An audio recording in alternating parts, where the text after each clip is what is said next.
Third BSc Ratan বাবু 100% যদি right হয় তাইলে এটা আজকের বিজনেসে কেন আনলেন? দিয়েছে ভেন্টিলেট, তাইলে আপনি কার্পোরেশন তাইলে কেন দেয়াইলেন আমাদের? আর দেওয়া যাবে না।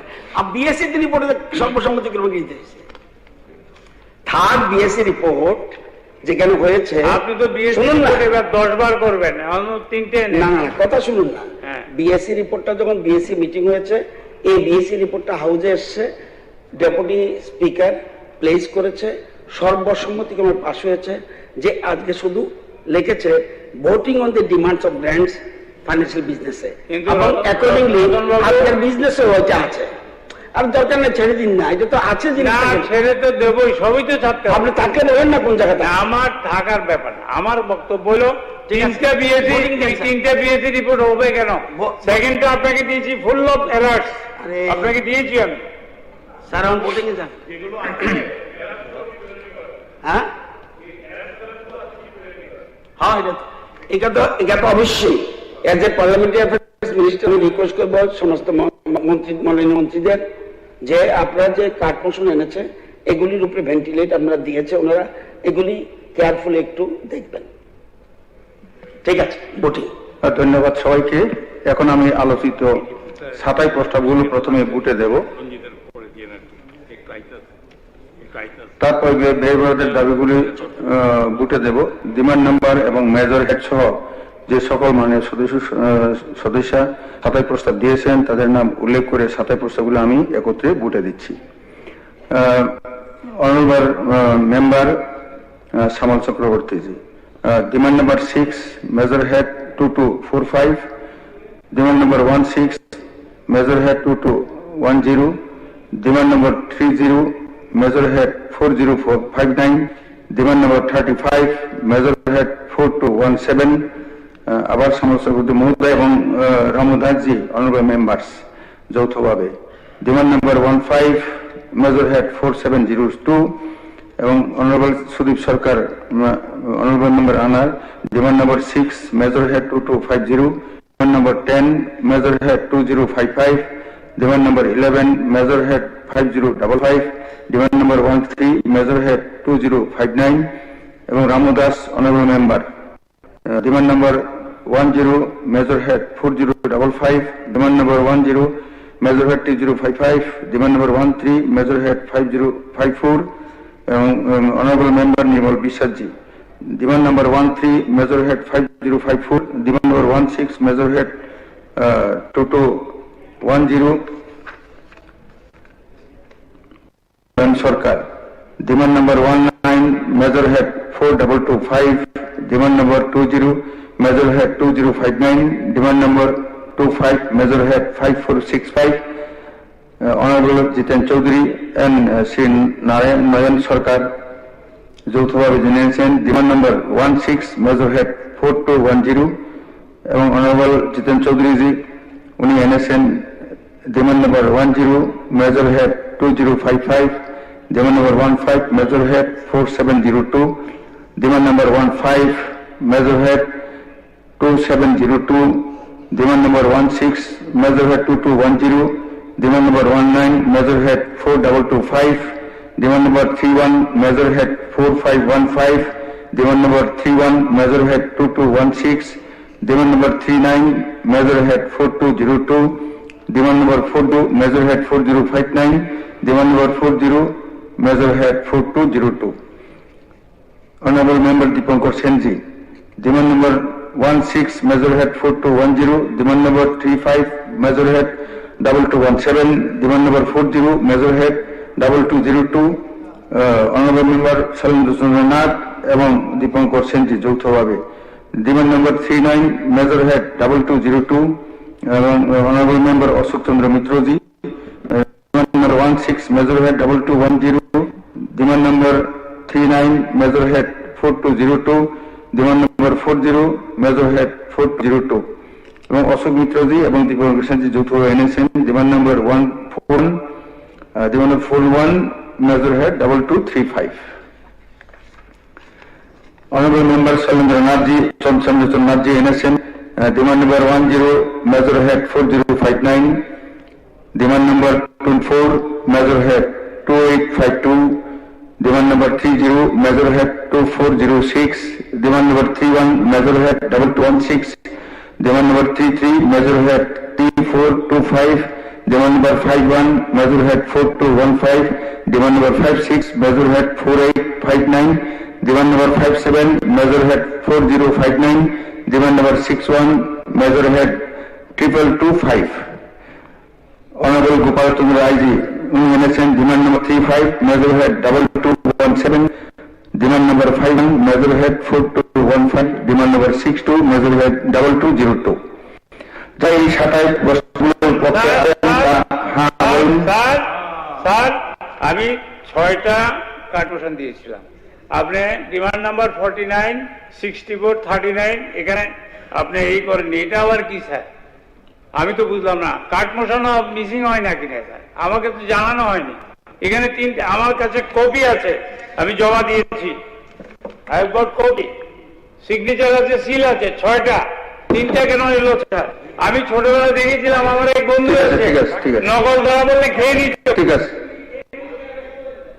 আছে ঠিক আছে লে করে দিন এটা। না স্যার লে না স্যার, এগুলো ইনক্লুড করতে হবে, ডিসকাশন না করে। ইউর দ্য আপনি বলেছেন নিউট্রালি আপনি ঠিক আছে, এটা দেখে ইনক্লুড করে দেওয়া হবে। ঠিক আছে, হয়ে গেল। ডিমান্ড 49, 49, 64, 39 এটা Yes. আমি তো বুঝলাম না, কাট মোশন মিসিং হয় নাকি? কিন্তু তারা এই 27 পক্ষে আছেন তারা হ্যাঁ বলবেন, যারা এই 27 প্রস্তাবগুলোর বিপক্ষে আছেন তারা না বলবেন। আমি মনে করি যারা না বলেছেন তারাই সংখ্যাগরিষ্ঠ, অতএব 27 প্রস্তাবগুলি বাতিল হলো। মাননীয় সদস্যগণ, 2026-27 অর্থ বছরের ব্যয় বাজেটের দাবিগুলো অর্থ দপ্তরের ভারপ্রাপ্ত মাননীয় মন্ত্রী গত 16 মার্চ 2026 ইংরেজি তারিখে সভায় উত্থাপন করেছিলেন। এমান নাম্বার সহ বরাদ্দকৃত অর্থের পরিমাণ উল্লেখ করে ডিমান্ডগুলো একত্রে বুটে দিচ্ছি। Demand number 3, sum not exceeding rupees 1314589,000.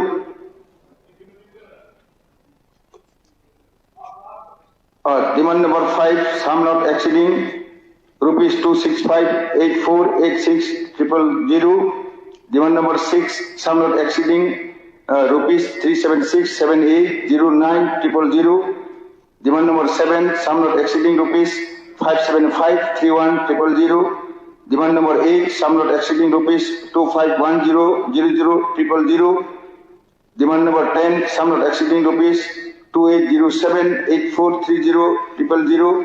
Demand number 13, sum not exceeding rupees 17999766,000. Demand number 15, sum not exceeding rupees 4416898,000. Demand number 16, sum not exceeding rupees 10967496,000.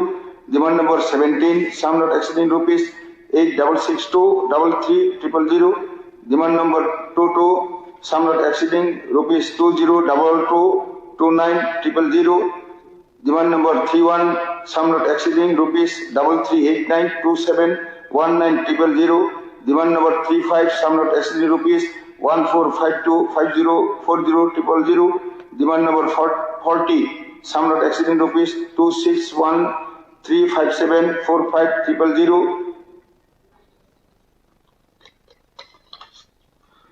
Demand number 48, sum not exceeding rupees 145912,000. Demand number 49, sum not exceeding rupees 1783503,000. Demand number 50, sum not exceeding rupees 6318,000. Demand number 51, sum not exceeding rupees 662056,000.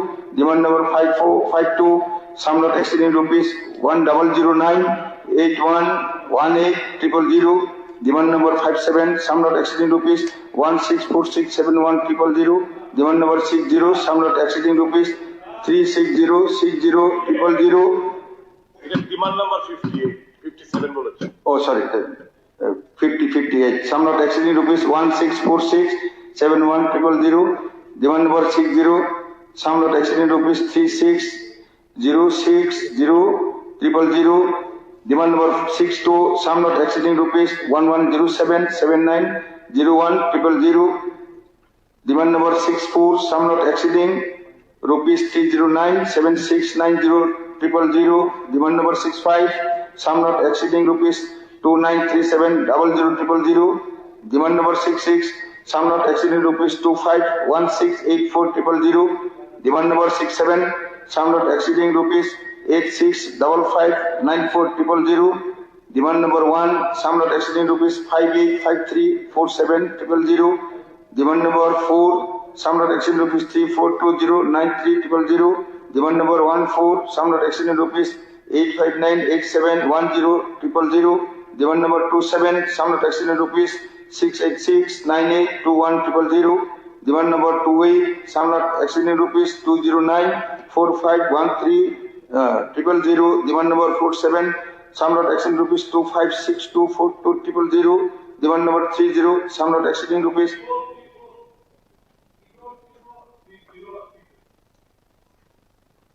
Demand number 47, sum not exceeding rupees.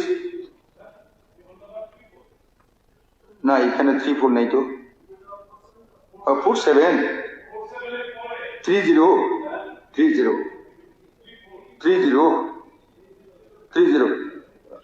demand number 30, sum not exceeding rupees 742709400.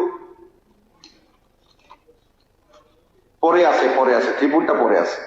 Demand number 33, sum not exceeding rupees 33596900.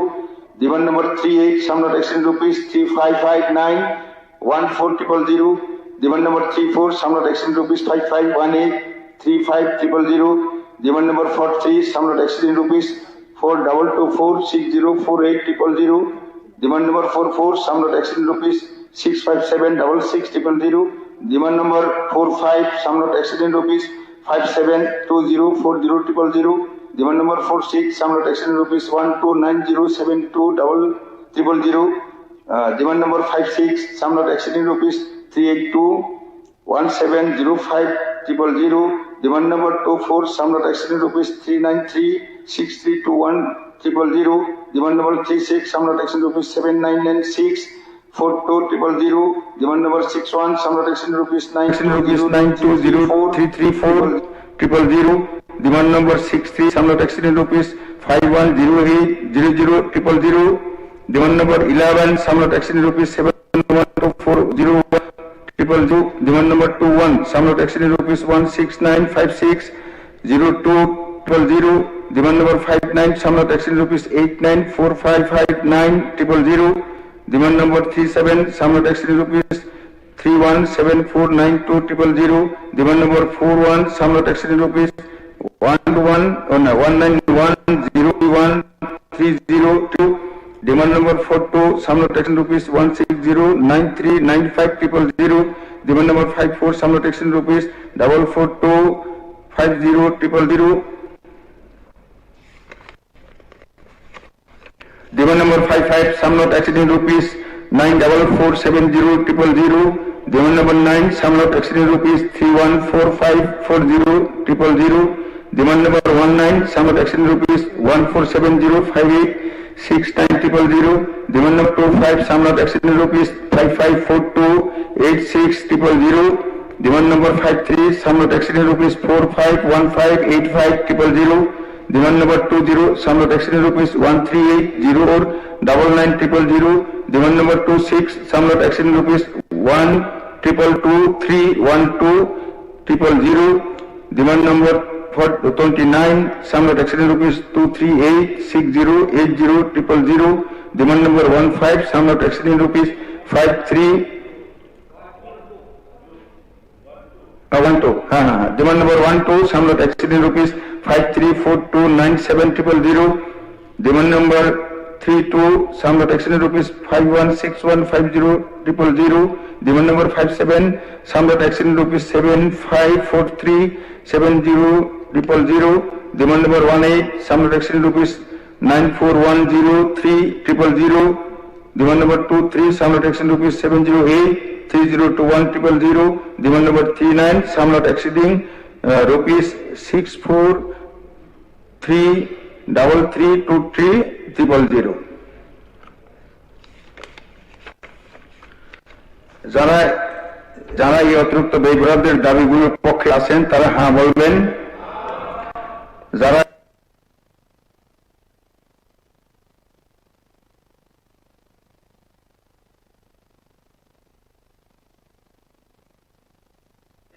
দনিভূতে 2026-2027 অর্থ বছরে ব্যয় বরাদ্দের দাবিগুলি সভা কর্তৃক সর্বসম্মতিক্রমে গৃহীত হলো।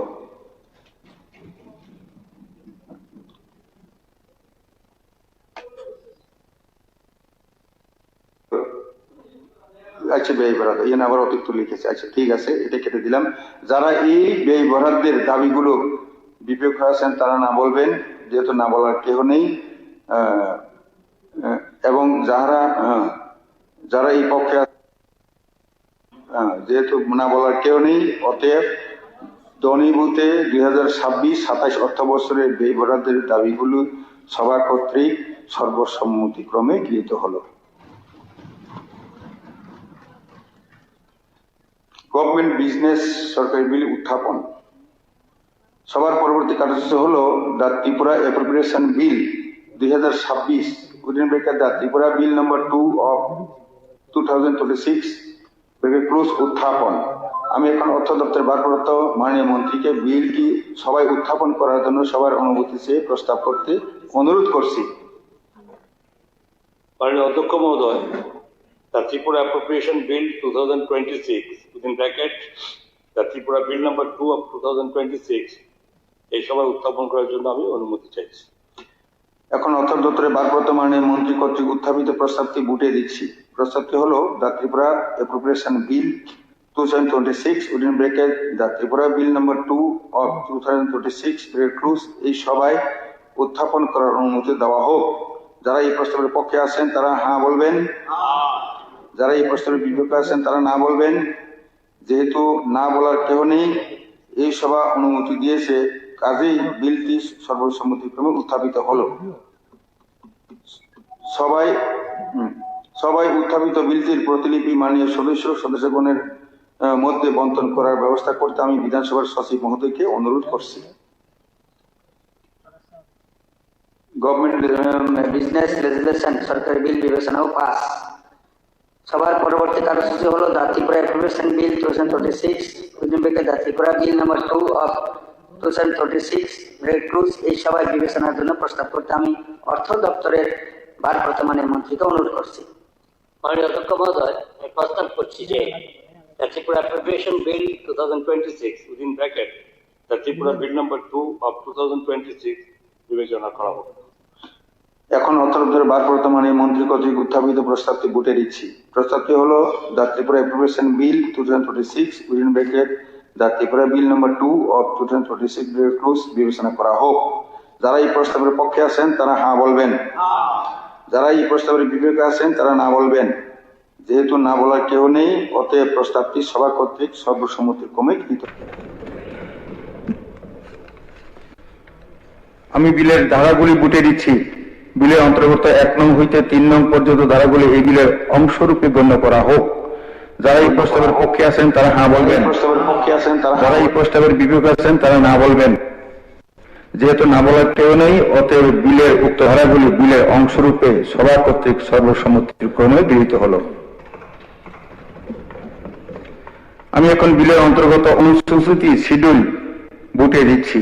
বিলের অন্তর্গত অনুসূচি শিডিউল এই বিলের অংশরূপে গণ্য করা হোক। যারা এই প্রস্তাবের পক্ষে আছেন তারা হ্যাঁ বলবেন। যারা এই প্রস্তাবের বিপক্ষে আছেন তারা না বলবেন। যেহেতু না বলার কেউ নেই, অতএব বিলের অনুসূচি শিডিউল এই বিলের অংশরূপে সভা কর্তৃক সর্বসম্মতিক্রমে গৃহীত হল। এখন বিলের শিরোনামাটি বিলের একটি অংশরূপে গণ্য করার জন্য বুটে দিচ্ছি। বিলের শিরোনামাটি বিলের একটি অংশরূপে গণ্য করা হোক। যারা এই প্রস্তাবের পক্ষে আছেন তারা হ্যাঁ বলবেন। যারা এই প্রস্তাবের বিপক্ষে আছেন তারা না বলবেন। যেহেতু না বলার কেহ নেই, অতএব বিলের শিরোনামাটি উক্ত বিলের অংশরূপে সভা কর্তৃক সর্বসম্মতিক্রমে গৃহীত হল। সবার পরবর্তী কার্যসূচি হল the Tripura appropriation bill 2026 within bracket the Tripura Bill number 2 of 2026 pass করার জন্য প্রস্তাব উত্থাপন। আমি অর্থ দপ্তরের ভারপ্রাপ্ত মাননীয় মন্ত্রীকে অনুরোধ করছি প্রস্তাব উত্থাপন করার জন্য। মাননীয় অধ্যক্ষ মহোদয়, আমি প্রস্তাব করছি যে the Tripura appropriation bill 2026 within bracket the Tripura bill number 2 of 2026 pass করা হোক। এখন আমি অর্থ দপ্তরের ভারপ্রাপ্ত মাননীয় মন্ত্রী কর্তৃক উত্থাপিত প্রস্তাব বুঝে দিচ্ছি। প্রস্তাবটি হলো এই ত্রিপুরা অ্যাপ্রোপ্রিয়েশন প্রস্তাবটি হলো the Tripura appropriation bill 2026 within bracket the Tripura bill number 2 of 2026 bracket close pass করা হোক।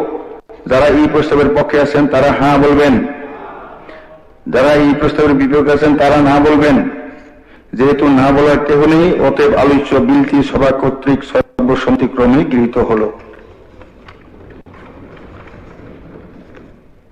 মানে সদস্য এখন সবার কার্যসূচি হল Dhanvantari skill university Tripura bill 2025 within bracket the Tripura bill number 11 of 2025 bracket close এই সভায় বিবেচনার জন্য প্রস্তাব করতে আমি উচ্চ শিক্ষা দপ্তরের দায়িত্বপ্রাপ্ত মাননীয় মন্ত্রীকে অনুরোধ করছি। স্যার, এই বিলের ব্যাপারে আমার কিছু বক্তব্য রয়েছে। আমি তো এখন পেশ করতে দিন। মাননীয় অধ্যক্ষ মহোদয়, Dhanvantari skill university Tripura bill 2025 the Tripura bill number 11 of 2025 এই বিলটি বিবেচনার জন্য আমি প্রস্তাব পেশ করছি। উত্থাপন হয়ে গেছে।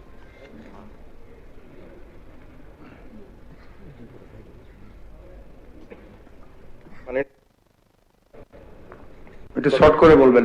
গত 20 তারিখে যে 3টা ইউনিভার্সিটি বিল পাস হয়েছে,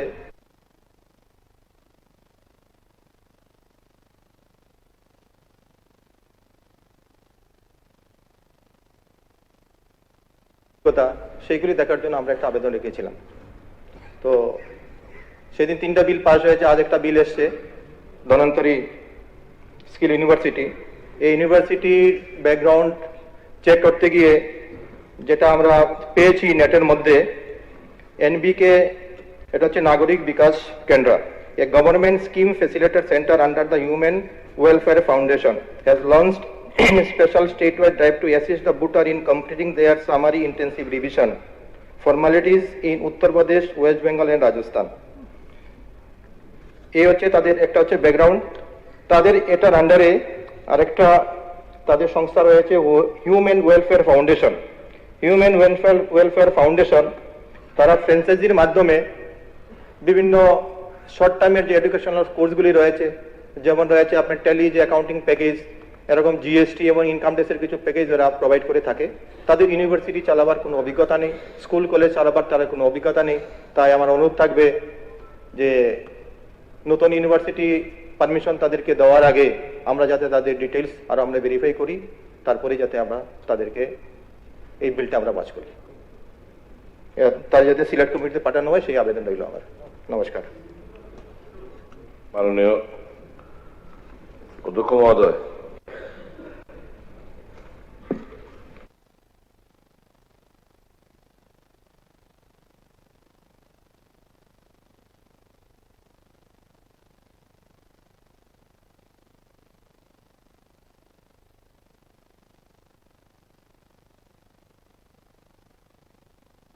এডুকেশনে পাশ করতেই হবে।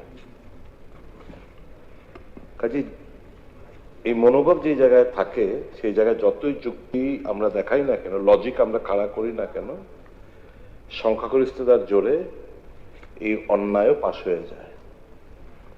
মাননীয় মন্ত্রী জানাবেন কি যে ধন্বন্তরী স্কিল ইউনিভার্সিটি কোন রাজ্যের আছে, হেডকোয়ার্টার কোথায়, তার রেজিস্ট্রেশন নাম্বারটা কত? এর একটা ট্রাস্টের রেজিস্ট্রেশন নাম্বার থাকে, এর মধ্যে উল্লেখ নেই। তাদের নিউ দিল্লিতে এখানে করেছে ট্রাস্ট, রাইট? এই একটা ঠিকানা পেলাম নিউ দিল্লি, কোন জায়গায় এটা জানি না। আগেরটার মধ্যে যেমন ট্রাস্টের নাম্বারও ছিল, এর মধ্যে এটাও নেই। এই যে একটা ধন্বন্তরী স্কিল ইউনিভার্সিটি আপনারা আনছেন, নিশ্চয়ই দপ্তর খোঁজ খবর নিয়ে রেখেছে, নিশ্চয়ই তাদের কোথাও না কোথাও তাদের হেড অফিস, তাদের প্রতিষ্ঠান, তাদের এক্সপিরিয়েন্স, তাদের ফ্যাকাল্টি, তাদের পাস্ট হিউজ নলেজ এক্সপিরিয়েন্স, এই ব্যাপারগুলো আপনারা নিশ্চয়ই যাচাই করেছেন। সেগুলো কোথাও আমরা রিফ্লেকশন আমরা দেখতে পাচ্ছি না। শুধু তাই নয়, এটার যে কোনো না আছে ইউজিসির অনুমোদন, না হচ্ছে ন্যাক ন্যাশনাল অ্যাসেসমেন্ট অ্যাক্রিডিটেশন কাউন্সিলের অনুমোদন, না হচ্ছে NIRF ন্যাশনাল ইনস্টিটিউশন র্যাঙ্কিং এর ফ্রেমওয়ার্ক। তাহলে এটা কি আনছেন আপনারা? আমার মাননীয় মুখ্যমন্ত্রীর কাছে দাবি থাকবে, এই হাউসের কাছে আমার দাবি থাকবে, গত 20 তারিখ বোধ হয় যে আমরা আরো 3টা বিল পাশ করালেন, এটা সহ এটা এবং রাজ্যে স্থাপিত সমস্ত প্রাইভেট বিশ্ববিদ্যালয়ের উচ্চ পর্যায়ের তদন্ত করা হোক, তাদের স্বীকৃতি, অবকাঠামো, ফ্যাকাল্টি এবং আর্থিক উৎসের স্বাধীন তদন্ত করানো হোক। যেসব প্রতিষ্ঠানের বিরুদ্ধে অন্যান্য রাজ্যের ব্যবস্থা নিচ্ছে, সেদিনকে আমি বললাম এরা ব্ল্যাকলিস্টেড, তাদেরকে ব্ল্যাকলিস্টে করে দিয়েছে, ডিলিস্টেড করে দিয়েছে, ব্যবস্থা নেওয়া হয়েছে, তাদের বিশেষণমুক্ত করা হোক, আর আমরা এদেরকে এখানে সুযোগ করে দিচ্ছি। 4 নম্বরটা হচ্ছে স্বাভাবিক এই বিলগুলো এখন গভর্নরের এসেন্টের জন্য যাবে, কনসেন্টের জন্য এসেন্টের জন্য যাবে। তদন্ত না হওয়া পর্যন্ত গভর্নর স্বাক্ষরের কোনো নোটিফিকেশন না দেওয়া হোক এবং এই বিলগুলো পুনরায় আবার বিধানসভায় এনে ভালো করে স্ক্রুটিনি আপনারা করানো হোক। যদি কোনো স্তরে অনিয়ম পাওয়া যায়, ঠিক আছে, তাহলে দায়ী ব্যক্তিদের বিরুদ্ধে ঠিক আছে, কঠোর আইনি ঠিক আছে, ব্যবস্থা গ্রহণ করা হোক। ঠিক আছে মন্ত্রী।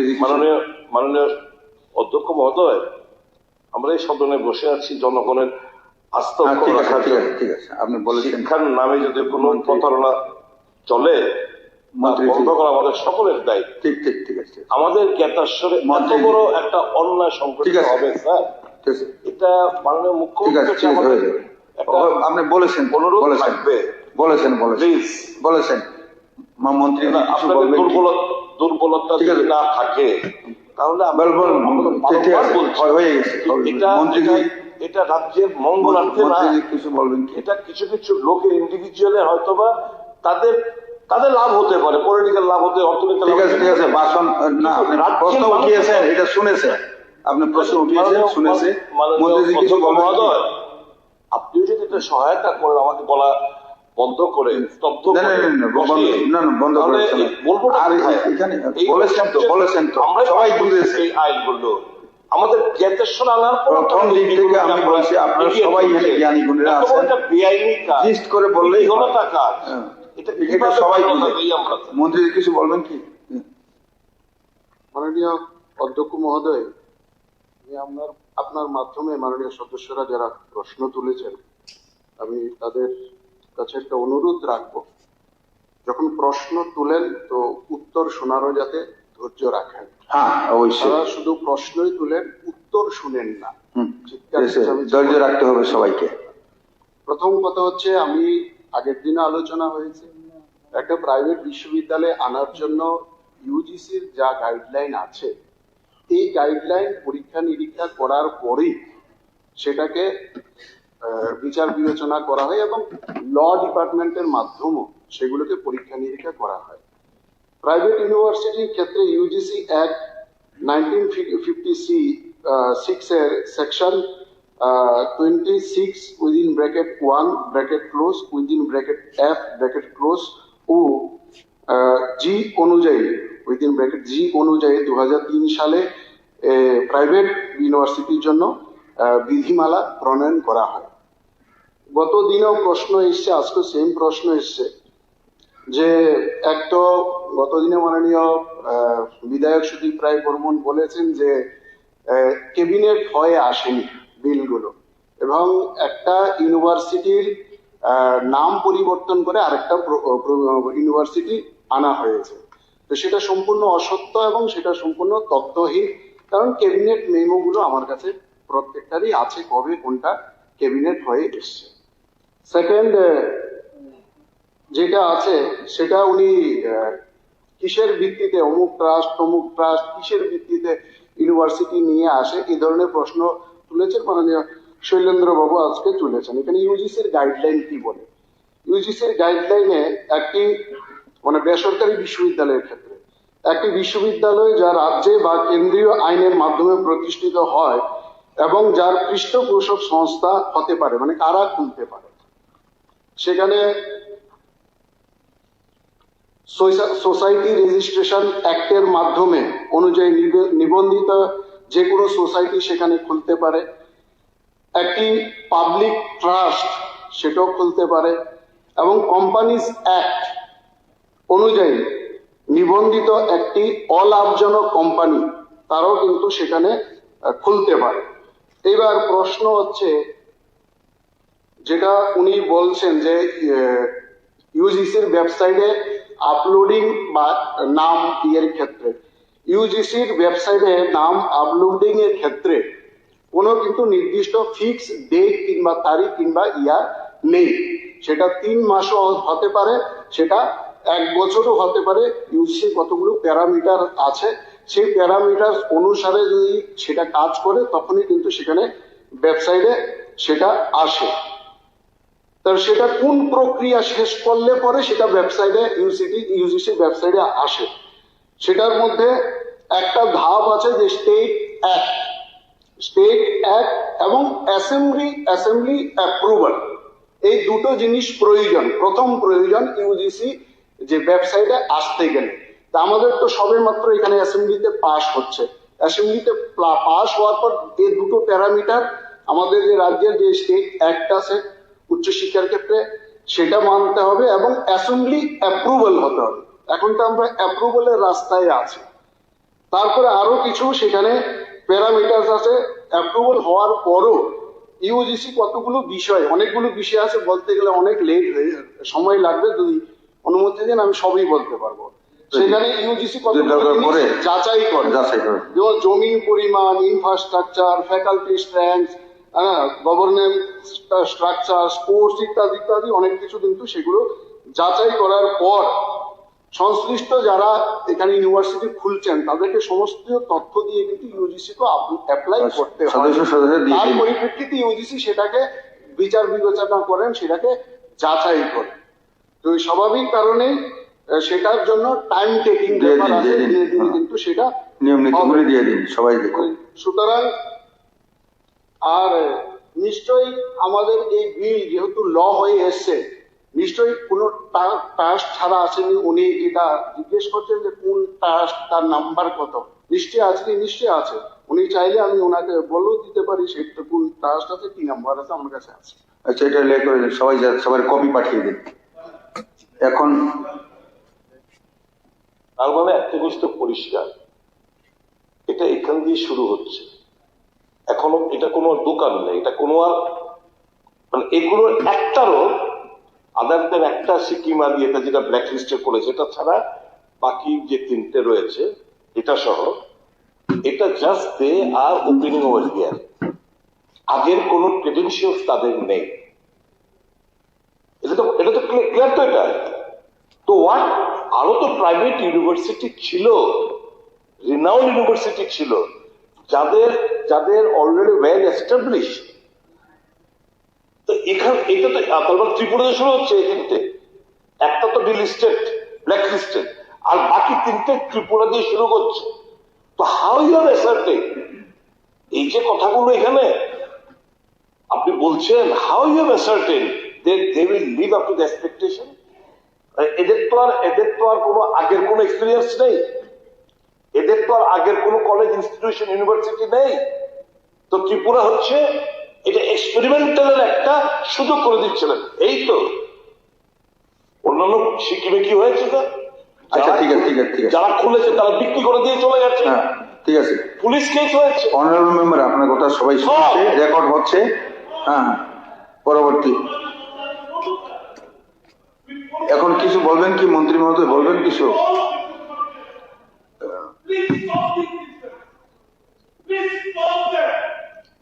মন্ত্রী মহোদয় কিছু বলবেন কি? না বললে এগিয়ে যাচ্ছি।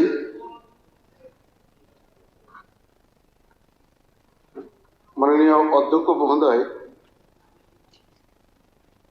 যে ধন্বন্তরী স্কিল ইউনিভার্সিটি তার যে ট্রাস্ট আছে, ট্রাস্ট রেজিস্টার্ড বাইট নম্বর 459 ডেটেড 25/3/2021।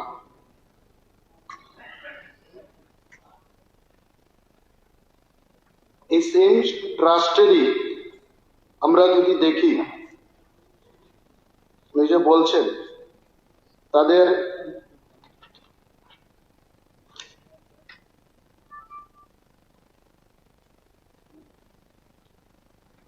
মণিপুর এবং সিকিম স্কিল ইউনিভার্সিটি নামে সিকিমে কিন্তু সেখানে কিন্তু তাদের অলরেডি চলছে, ইউনিভার্সিটি চলছে।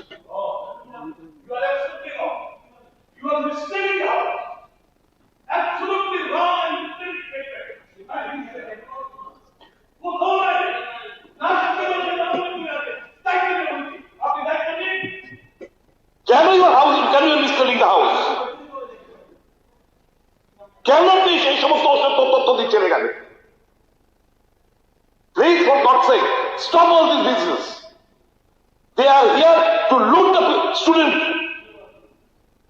ভবিষ্যৎ কলাপাতার সার্টিফিকেট বিক্রি করার জন্য এখানে এসেছে।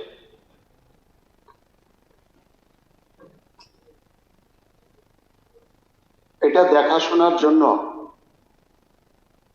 ইউজিসি আছে, এবং ইউজিসি যেগুলো একটা ইউনিভার্সিটি দেখাশোনার জন্য কতগুলো, যেমন ইউনিভার্সিটিগুলো তার মানদণ্ড, তার সমস্তগুলো যে একাডেমিক যা কিছু বিধিনিয়ম আছে সেগুলো দেখার জন্য AICTE আছে, বার কাউন্সিল অফ ইন্ডিয়া আছে তাদের সাবজেক্ট অনুসারে, NCTE আছে, মেডিকেল কাউন্সিল অফ ইন্ডিয়া আছে, ফার্মাসি কাউন্সিল অফ ইন্ডিয়া আছে, ডেন্টাল কাউন্সিল অফ ইন্ডিয়া আছে, ইন্ডিয়ান নার্সিং কাউন্সিল আছে, ডিস্টেন্স এডুকেশন কাউন্সিল আছে। এতগুলো কাউন্সিলের মধ্য দিয়ে একটা ইউনিভার্সিটিকে আপনি যেটা সরাসরি করছেন, অভিযোগ তুলছেন, সেগুলো দেখার জন্য ইউজিসি দেখাশোনা করে। আর এখান থেকে দিয়ে দেওয়া মানে এই নয় যে তারা এইগুলো না করলে পরে তারা সবসময় চালিয়ে যেতে পারবে। যদি এই প্যারামিটার গুলো তারা যদি না মানেন, যে কোনো সময় আমাদের আছে।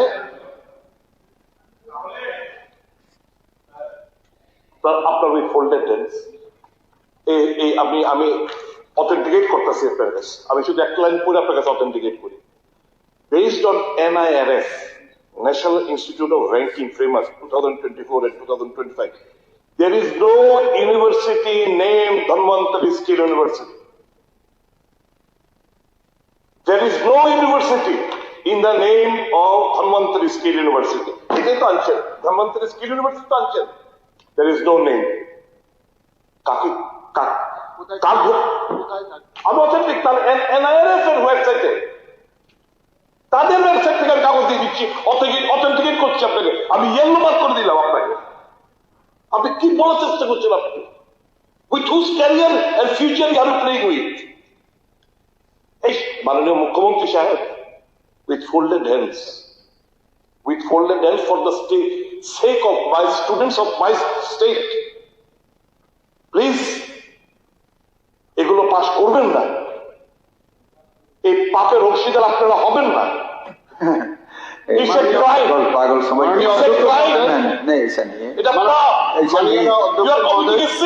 আমি শুধু জুড়ে কথা বললেই ঠিক হয়ে যাবে। অধ্যক্ষ মহোদয়, আমি শুধু এটা বলতে চাই, উনি কোথা থেকে এই তথ্য আনছেন আমার জানা নেই, কারণ আগেও যখন 20 তারিখে আলোচনায় বিভিন্ন তথ্য উনি নিয়ে এসছেন, সেই তথ্যগুলো কিন্তু অসংলগ্ন দেখা গেছে, অসত্য দেখা গেছে। আমাদের কোন ইউনিভার্সিটি তৈরির ক্ষেত্রে তাদের এক্সপিরিয়েন্স আছে কি নাই সেটা কিন্তু দরকার পড়ে না। আমাদের সরকার এখন নতুন অনেকে স্টার্ট আপ নিয়ে এসছেন, নতুন অনেকে সুযোগ দিচ্ছেন।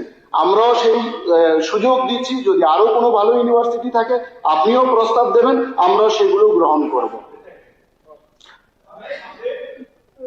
তাহলে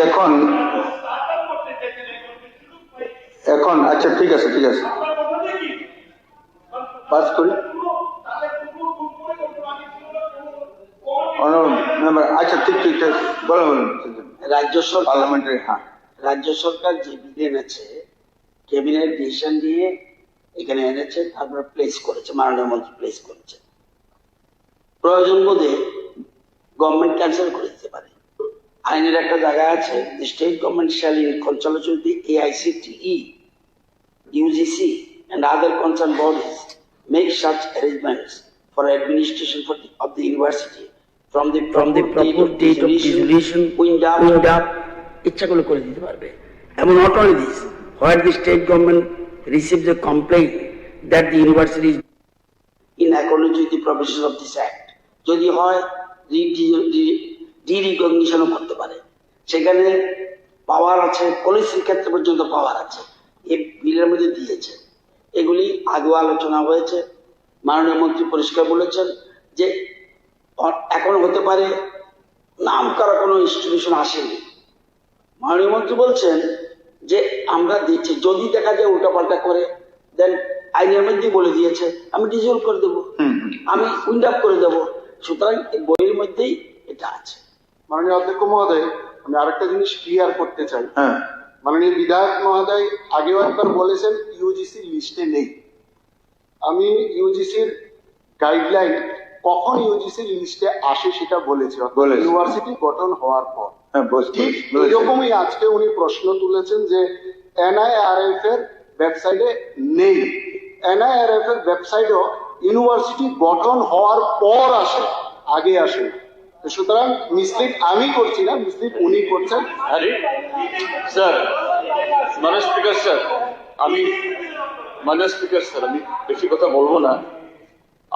আমি শুধু অনেক কথা হয়েছে, আমাদের কলিগরা বলেছে, কনক্লুশন করেন, পুনরাবৃত্তি করার দরকার নেই। স্যার, এই জায়গায় বলা হচ্ছে তারা যদি অ্যাকর্ডিং টু দি রুলস বা নানা ধরনের এই বাইন্ডিংস গুলো আছে ফলো না করা যাবে। স্যার, একবার যদি কোনো প্রতিষ্ঠান এটা শুরু করে তখন তার একটা লিগ্যাল একটা অথরিটি তৈরি হবে, নানা ধরনের লিটিগেশন হবে। বাই দিস টাইম এ রাজ্যের আরো যে কয়েকটা যে প্রাইভেট ইউনিভার্সিটি ইতিমধ্যে দেখা গেছে শত শত ছেলে মেয়েদের যে অসংখ্য যে লক্ষ লক্ষ কোটি টাকা ডিপোজিট করে এ রাজ্য থেকে টেনিস হয়ে যাচ্ছে। স্যার, এই জায়গায় আমি অন্য দিকগুলো বলেছি, আমি পুনরাবৃত্তি করছি না। স্টেট গভর্নমেন্ট যে হস্তক্ষেপ করবেন এই বিলের মধ্যে তো তার কত স্পেসিফিক সেরকম কিছু উল্লেখ থাকা চাই। শুধু 48 সেকশনে power of the state government to call for information records, এটা সাবসেকশন 1, 2, 3 শুধু 2টা ক্লজ লেখা আছে। তাও একেবারে ভাষা কি লেখা আছে, it will be the duty of the university or any authority or officer of the university to furnish such information of records relating to the administration or finance and other affairs of university as state government may call for. তো এই সমস্ত যে একদম ভদ্রলোকের শব্দ দিয়ে একটা establish যখন বসবে, তাদেরকে তাদের এই সংস্থাকে তখন বাতিল করা, লাইসেন্স ক্যান্সেল করা, that will be very very much tough job. তো এই জন্য আমরা বলছি হ্যাঁ হোক প্রাইভেট এবং গভর্নমেন্টের ইয়েতে আরো ইনস্টিটিউশন আসুক, কিন্তু তার আগে সমস্ত প্রস এন্ড কনস দেখে এবং সেই সমস্ত ইনস্টিটিউশন গুলো তারা স্টেট গভর্নমেন্টের কাছে কি কি বিষয়ে স্পেসিফিক এরা কমপ্লেন থাকবে, বাধ্যতামূলক ভাবে এগুলো তারা ফার্নিশ করতে হবে এবং টাইম টু টাইম এগুলি মনিটর হবে। ক্লজ বাই ক্লজ এগুলো থাকলে তখন কোন ইনস্টিটিউশনের পক্ষে বাইরে যাওয়া কঠিন হবে। এটা এক। স্যার, দ্বিতীয় কথাটা বলতে চাই, হ্যাঁ একটা সময় ধনন্তরী ইত্যাদি ছিল, এবং 21st সেঞ্চুরি বিজ্ঞানের যুগ। ইউনিভার্সিটির নামই হলো ধনন্তরী স্কিল। আমরা কি পেছনের দিকে যাচ্ছি না সামনের দিকে যাচ্ছি? আমরা সামনের দিকে যাচ্ছে না সামনের দিকে যাবে। তো এই জায়গায় যে কেন মাননীয় মন্ত্রী মহোদয় সেদিনও 3টার বেলায় চাপাচাপি না আসতেই পেশ করতে হবে? কি এর মধ্যে কি মধু আছে? এত কি মধু আছে? এটা পরীক্ষা হোক। পরীক্ষা কেন? এটা রাজ্যের মঙ্গলের জন্য, আমাদের ভবিষ্যৎ প্রজন্মের তাদের সুরক্ষার জন্য।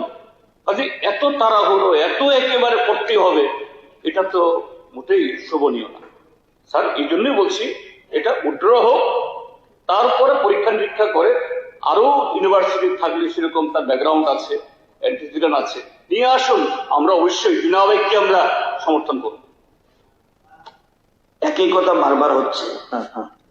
মাননীয় মন্ত্রী পরিষ্কার বলেছেন, আমি এখন অ্যাপোলো আসলে ভালো হতো। আমাদের মাননীয় মুখ্যমন্ত্রী চেষ্টা করেছেন, আগের মুখ্যমন্ত্রী চেষ্টা করেছেন, না আসলে কি করবে? আমি কি নতুন আমি স্টার্ট আপ করবো না? এবং মন্ত্রী পরিষ্কার বলে দিয়েছেন, এখানে পরিষ্কার প্রভিশন আছে, dissolution of the university. State গভর্নমেন্টের পাওয়ার রেখেছে, বলেছে ডিঅ্যাপ্লিকেশন করে দেবো।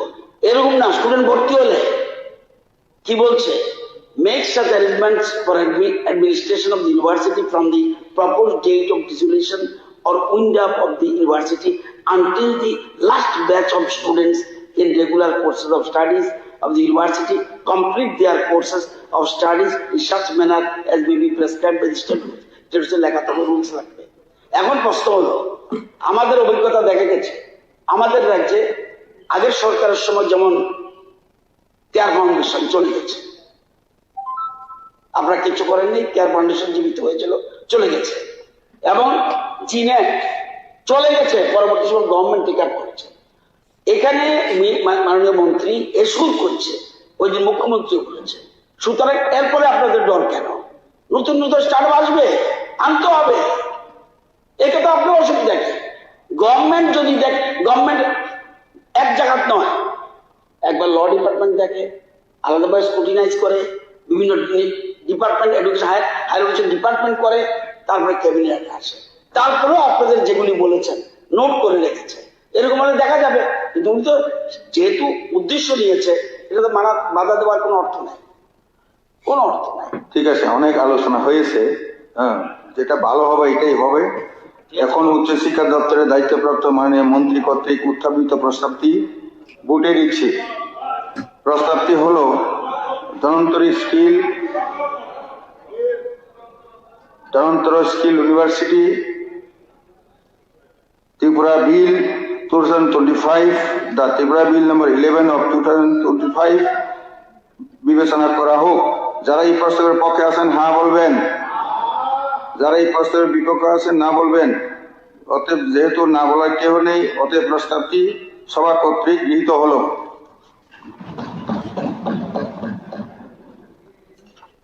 আমি বিলের ধারাগুলি ভোটে দিচ্ছি। বিলের অন্তর্গত 1 নং থেকে 53 নম্বর ধারাগুলি এই বিলের অংশরূপে গণ্য করা হোক। যারা এই প্রস্তাবের পক্ষে আছেন তারা হ্যাঁ বলবেন, যারা এই প্রস্তাবের পক্ষে না বলবেন।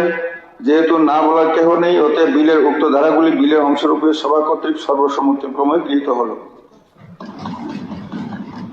এখন বিলের শিরোনামাতে বিলের একটি অংশরূপে গণ্য করার জন্য ভোটে দিচ্ছি। বিলের শিরোনামাতে বিলের একটি অংশরূপে গণ্য করা হোক। যারা এই প্রস্তাবের পক্ষে আছেন হ্যাঁ বলবেন, যারা এই প্রস্তাবের বিপক্ষে আছেন না বলবেন। যেহেতু না বলার কেহ নেই, অতএব বিলের শিরোনামাতে উক্ত বিলের অংশরূপে সভা কর্তৃক সর্বসম্মতিক্রমে গৃহীত হল। এখন সবার কর্মসূচি হলো Dhanvantari skill university Tripura bill 2025 within bracket the Tripura bill number 11 of 2025 bracket close pass করার জন্য প্রস্তাব উত্থাপন। আমি উচ্চশিক্ষা দপ্তর দায়িত্বপ্রাপ্ত মাননীয় মন্ত্রীকে অনুরোধ করছি প্রস্তাব উত্থাপন করার জন্য। মাননীয় অধ্যক্ষ মহোদয়, Dhanvantari skill university Tripura bill 2025 within bracket the Tripura bill number 11 of 2025 bracket close এই বিলটি পাস করার জন্য আমি প্রস্তাব পেশ করছি। এখন আমি উচ্চশিক্ষা দপ্তরের দায়িত্বপ্রাপ্ত মাননীয় মন্ত্রী কর্তৃক উত্থাপিত প্রস্তাবটি ভোটে দিচ্ছি।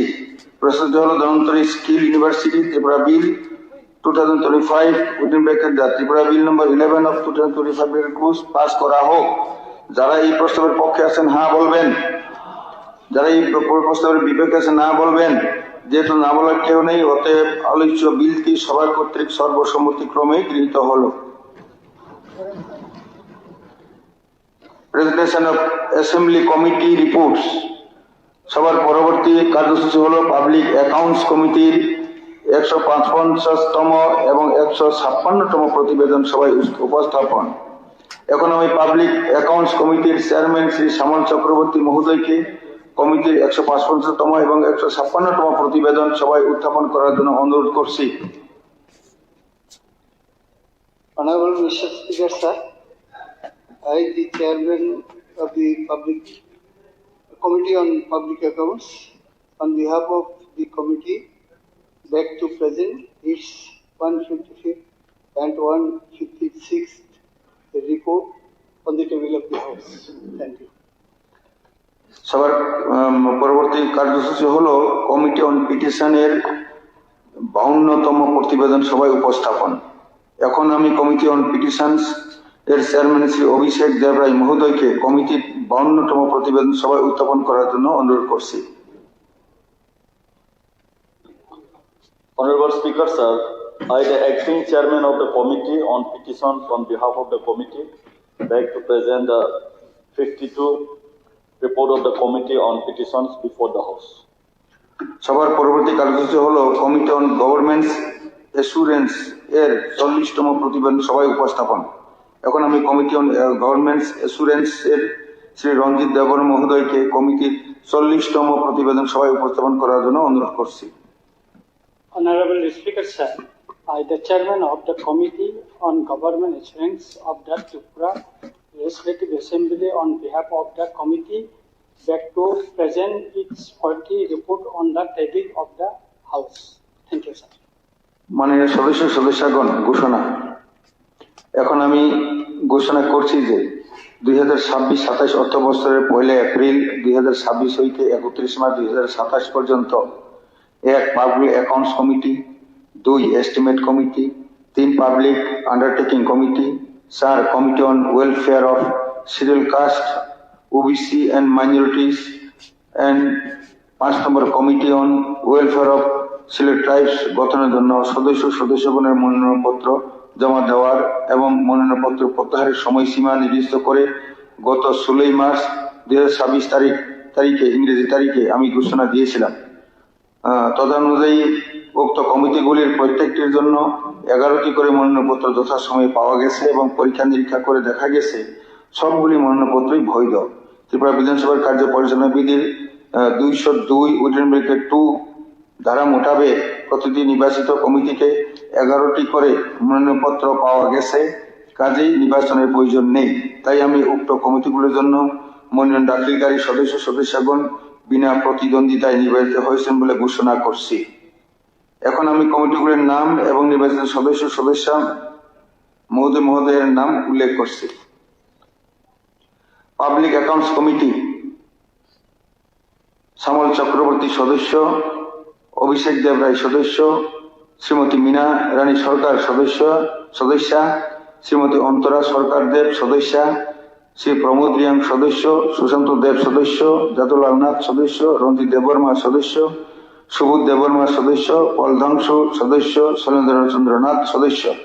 ত্রিপুরা বিধানসভার কার্য পরিচালন বিধির 204 ধারার 1 উপধারা অনুসারে আমি মাননীয় সদস্য শ্রী শ্যামল চক্রবর্তীকে পাবলিক অ্যাকাউন্টস কমিটির চেয়ারম্যান নিযুক্ত করছি। 2 এস্টিমেট কমিটি, শ্রীমতী অন্তরা সরকার দেব সদস্যা, শ্রী শম্ভুলাল চাকমা সদস্য, শ্রীমতী মীনা রানী সরকার সদস্যা, শ্রীমতী স্বপ্না দাস পাল সদস্যা, মাইলা প্রমুখ সদস্য, শ্রীমতী স্বপ্না মজুমদার সদস্যা, মানব দেববর্মা সদস্য, বিশুদ্ধ কলই সদস্য, নির্মল বিশ্বাস সদস্য, অক্ষচন্দ্র মিত্র সদস্য।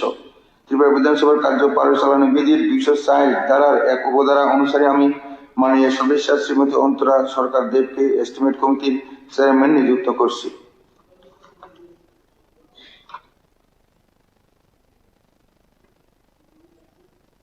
না, এখানে নাই তো। হ্যাঁ আছে, দেখেন নামের মধ্যে সঞ্জমানিক একজন মিস হয়েছে, এখানে আছে, আমাদের সার্কুলেট করেছে যেটা মধ্যে আছে। আচ্ছা, না এখানে 11 জনের কমিটি, 11 জনের নাম আছে এখানে। 7 নম্বরে দেখেন তো কার নাম? 7 নম্বরে স্বপ্না মজুমদার, না ও 7 নম্বর নাই দেখলাম। এই নম্বরটা মিস হয়ে গেছে না? হ্যাঁ, মিস সঞ্জয় মানিক আছে, তাহলে ইনক্লুড করে দিচ্ছি। হ্যাঁ, শ্রী সঞ্জয় মানিক মানিক ত্রিপুরা। হ্যাঁ, ঠিক আছে, সঞ্জয় মানিক ত্রিপুরাকে ইনক্লুড করা হলো 7 নম্বরে। সিরিয়াল নাম্বারটাই মিস আছে। Public undertaking committee Shri Chittaranjan Debbarma সদস্য, মনোজ কান্তি দেব সদস্য, জিতেন্দ্র মজুমদার সদস্য, শ্রীমতী অন্তরা দেব সরকার দেব সদস্যা, রঞ্জিত দাস সদস্য, অভিষেক দেব রায় সদস্য, রঞ্জিত দেববর্মা সদস্য, পাথানলাল জমাতিয়া সদস্য, ফিলিপস কুমার রিয়াং সদস্য, সুদীপ সরকার সদস্য, নয়ন সরকার সদস্য। ত্রিপুরা বিধানসভার কার্য পরিচালনা নিয়মাবলী বিধির 204 ধারার 1 উপধারা অনুসারে আমি মাননীয় সদস্য শ্রী চিত্তরঞ্জন দেববর্মাকে পাবলিক আন্ডারটেকিং কমিটির চেয়ারম্যান পদে নিযুক্ত করছি। Committee on welfare of schedule caste, OBC and minorities committee Shri Ranjit Das সদস্য, পিনাকি দাস চৌধুরী সদস্য, টফজল হোসেন সদস্য, জিতেন্দ্র মজুমদার সদস্য, শ্রীমতী স্বপ্না দাস পাল সদস্যা, শ্রীমতী অন্তরা সরকার দেব সদস্যা, সবুজ দেববর্মা সদস্য, শ্রীমতী স্বপ্না দেববর্মা সদস্যা, সঞ্জয় মানিক ত্রিপুরা সদস্য, ইসলামউদ্দিন সদস্য, সুদীপ সরকার সদস্য। ত্রিপুরা বিধানসভার কার্য পরিচালনা ও নিয়মাবলী বিধির 204 ধারার 1 উপধারা অনুসারে আমি মাননীয় সদস্য শ্রী রঞ্জিত দাসকে committee on welfare of schedule caste, OBC and minorities এর চেয়ারম্যান পদে নিযুক্ত করছি। Committee on welfare of schedule tribes Shri Pramod Reang সদস্য, মনোজ কান্তি দেব সদস্য, রঞ্জিত দাস সদস্য, শম্ভুলাল চাকমা সদস্য, শ্রীমতী স্বপ্না মজুমদার সদস্যা, মাইলা প্রমুখ সদস্য, রঞ্জিত দেববর্মা সদস্য, শ্রীমতী নন্দিতা দেববর্মা উরিনবেগের রিয়াং সদস্যা, শ্রীমতী বিশ্বজিৎ কলই সদস্য, শ্রী দীপঙ্কর সেন সদস্য, শ্রী রামু দাস সদস্য। ত্রিপুরা বিধানসভার কার্য পরিচালনা ও নিয়মাবলী বিধির 204 ধারার 1 উপধারা অনুসারে আমি মাননীয় সদস্য শ্রী প্রমোদ রিয়াংকে committee on welfare of schedule tribes এর চেয়ারম্যান পদে নিযুক্ত করছি। ঘোষণা, মাননীয় সদস্যদের অবগতির জন্য জানাচ্ছি যে বিধানসভার কার্য পরিচালনা বিধির 204 নং ধারার 1 উপধারা অনুসারে 2026-27 ইংরেজি অর্থবর্ষের 1 এপ্রিল 2026 হইতে 31 মার্চ 2027 পর্যন্ত সময়ের জন্য নিম্নে উল্লেখিত কমিটিগুলি গঠন করা হয়েছে। এখন আমি কমিটিগুলির নাম এবং কমিটিতে যে সকল সদস্যগণ মনোনীত হয়েছেন তাদের নাম এবং কমিটিগুলির চেয়ারম্যানদের নাম ঘোষণা করছি। এখন আমি কমিটিগুলির নাম এবং সদস্য মহোদয়াদের নাম উল্লেখ করছি। Business advisory committee Shri Rampada Jamatia মাননীয় অধ্যক্ষ, এক্স অফিসীয় সদস্য, শ্রী রামপ্রসাদ পাল মাননীয় উপাধ্যক্ষ, এক্স অফিসীয় সদস্য, শ্রী রতননাথ মাননীয় মন্ত্রী সদস্য, শ্রী সুরেন্দ্র চৌধুরী মাননীয় মন্ত্রী সদস্য, শ্রী অনিমেষ দেববর্মা মাননীয় মন্ত্রী সদস্য, শ্রী জিতেন্দ্র চৌধুরী মাননীয় বিরোধী দল নেতা সদস্য, শ্রীমতী কল্যাণী সাহারায় সরকারি মুখ্য সচেতক সদস্যা, শ্রী বিনয় ভূষণ দাস সদস্য, শ্রী বীরজিৎ সিনহা সদস্য। ত্রিপুরা বিধানসভার কার্য পরিচালনা বিধির 233 ধারার 1 উপধারা মোতাবেক অধ্যক্ষ মহোদয় বিজনেস অ্যাডভাইজারি কমিটির চেয়ারম্যান হিসেবে নিযুক্ত হয়ে থাকেন। স্যার, এটা তো আপনি সাধারণত আপনি নমিনেট করেন, এটার প্রভিশন তাই। তো যেহেতু আমরা চেয়েছি সব দলের প্রতিনিধি থাকুক, যদিও পার্সেন্টেজ অফ কোটাতে হয় না, তো সেক্ষেত্রে ওনারা বীরবাবুর জায়গায় এই কাউকে দিতে চাইছে। আপনি ইচ্ছা করলে করতে পারেন, এটার জন্য এটা নমিনেটেড বডি, কোনো অসুবিধা নেই, ইলেকশনের প্রশ্ন ওঠে না। ঠিক আছে, আপনার 3 জনের মধ্যে আপনার 2 জন রাজি আছেন তো? হ্যাঁ, কে লেখেন? গোপাল চন্দ্র রায়। ঠিক আছে।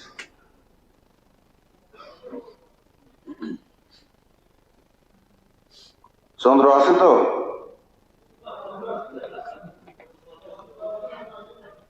ঠিক আছে, গোপাল চন্দ্র রায় নাম ঠিক আছে তো? ঠিক আছে, ওকে। এখানে তাইলে পর বিজয় সিনহাজির এখানে গোপাল চন্দ্র রায়ের নাম ইনক্লুড করা হলো। বাবু, এমনি মাননীয় স্পিকার সাহেব, বাবু মাননীয় স্পিকার সাহেব আপনার নাম রেখেছিল, যে এখন যে কোনো ভাবে প্রশ্ন উঠেছে সেজন্য বিএসসি তে গোপাল চন্দ্রের নাম এসছে আর কি, অসুবিধা নেই, আপনি অন্যান্য কমিটিতে আছেন। ঠিক আছে।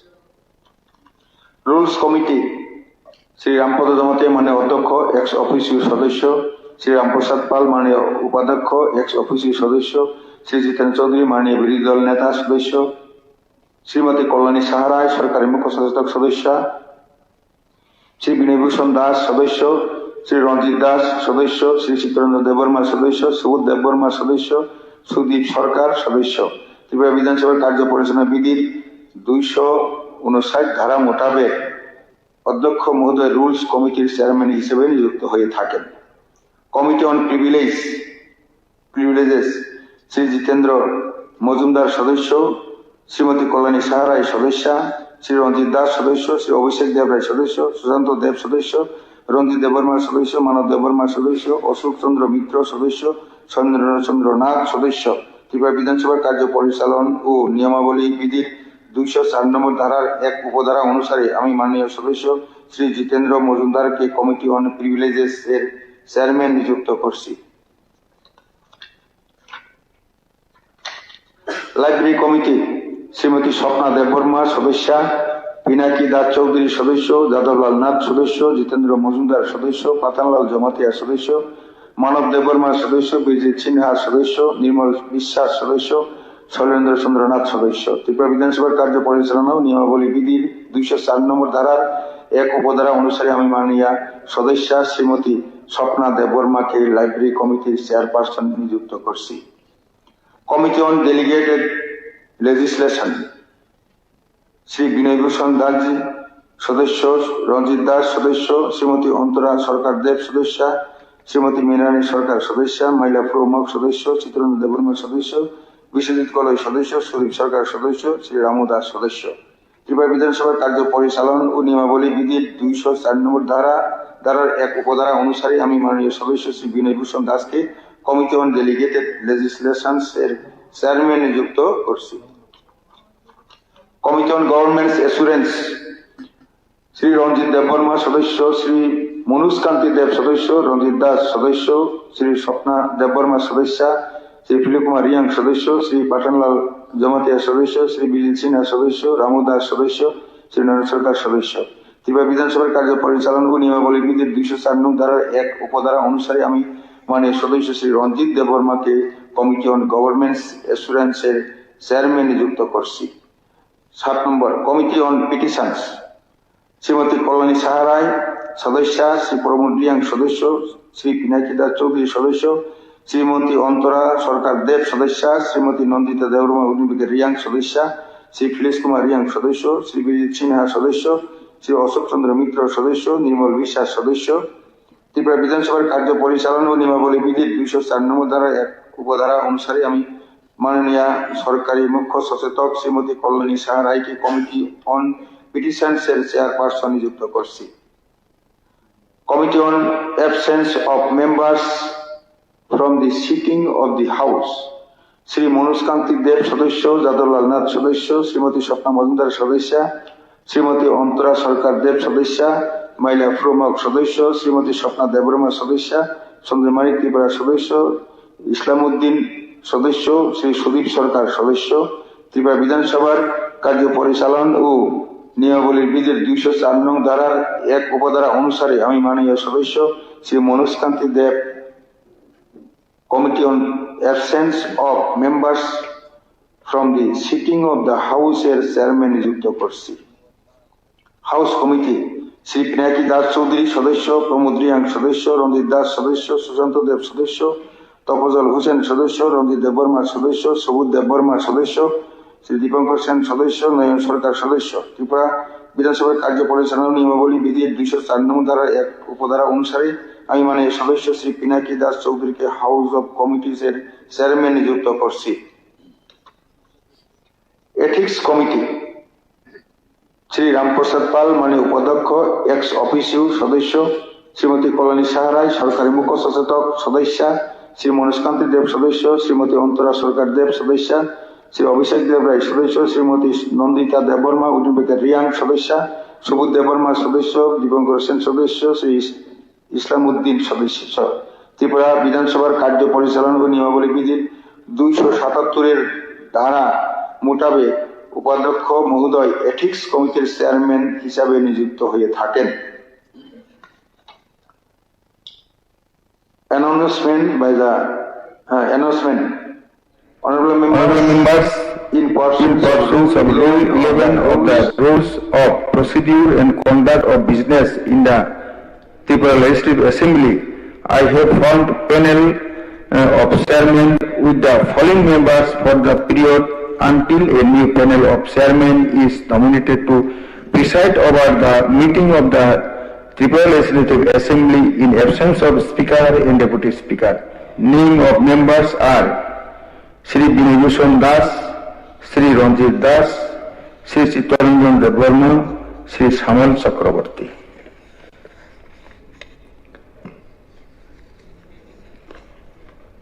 Private members resolution. সবার পরবর্তী কার্যসূচি হলো প্রাইভেট মেম্বার রেজলিউশন। আজকের কার্যসূচিতে 3টি প্রাইভেট মেম্বার রেজলিউশন আছে। প্রথম রেজলিউশনটি এনেছেন মাননীয় সদস্য শ্রী ইসলামউদ্দিন। আমি এখন মাননীয় সদস্য শ্রী ইসলামউদ্দিনকে অনুরোধ করছি ওনার রেজলিউশনটি উত্থাপন করে আলোচনা শুরু করার জন্য। মাননীয় অধ্যক্ষ স্যার, আমার প্রাইভেট মেম্বার রেজলিউশন হচ্ছে, এই বিধানসভা সর্বসম্মতভাবে প্রস্তাব করছে যে রাজ্যের বিদ্যালয় সমূহের শিক্ষকের চরম সংকট নিরসনের টেট পরীক্ষায় উত্তীর্ণ সমস্ত যুবক যুবতীদের অতি শীঘ্রই শিক্ষক পদে নিয়োগপত্র প্রদান করা। মাননীয় অধ্যক্ষ স্যার,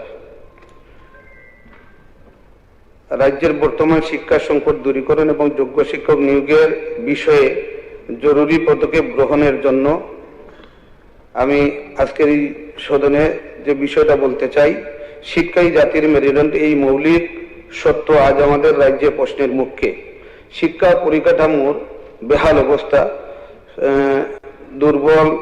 শিক্ষা দুর্বল হলে সমাজের সাময়িক কাঠামো দুর্বল হয়ে পড়ে। দুঃখের বিষয়, রাজ্যের সরকার শিক্ষা ক্ষেত্রে চরম উদাসীনতার পরিচয় দিচ্ছে।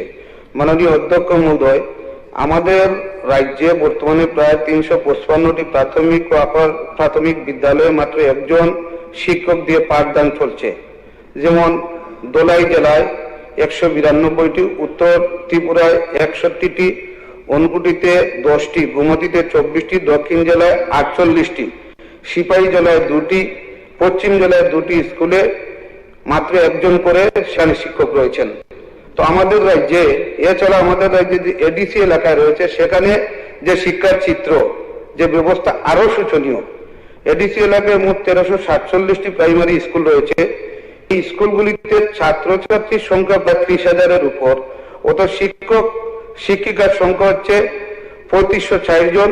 আশ্চর্যের বিষয় হলো এইরূপ অসংখ্য বিদ্যালয় রয়েছে, সেগুলিতে মাত্র এর মধ্যেই 345টি স্কুলে মাত্র একজন করে শিক্ষক রয়েছে। সেই সময় এডিসি এলাকার উপজাতি ছাত্রছাত্রীরা স্কুলে থাকার কথা, তারা এখন শহরমুখী হয়ে হোটেল বা রেস্তোরাঁয় কর্মচারী হিসাবে কাজ করছেন। আমরা যে বিষয়টা লক্ষ্য করতে চাই, আমাদের রাজ্যে ধর্মীয় সংখ্যালঘু অংশের মানুষের শিক্ষা প্রতিষ্ঠান রয়েছে, এই অংশের ছাত্রছাত্রীদের শিক্ষা প্রতিষ্ঠান রয়েছে। আমরা যদি দেখি গ্রান্টি নেট মাদ্রাসা 51টা, গত 8 বছরে কোনো নিয়োগ হয় নাই। এছাড়া এটা SPQM প্রায় 129টা মাদ্রাসা রয়েছে।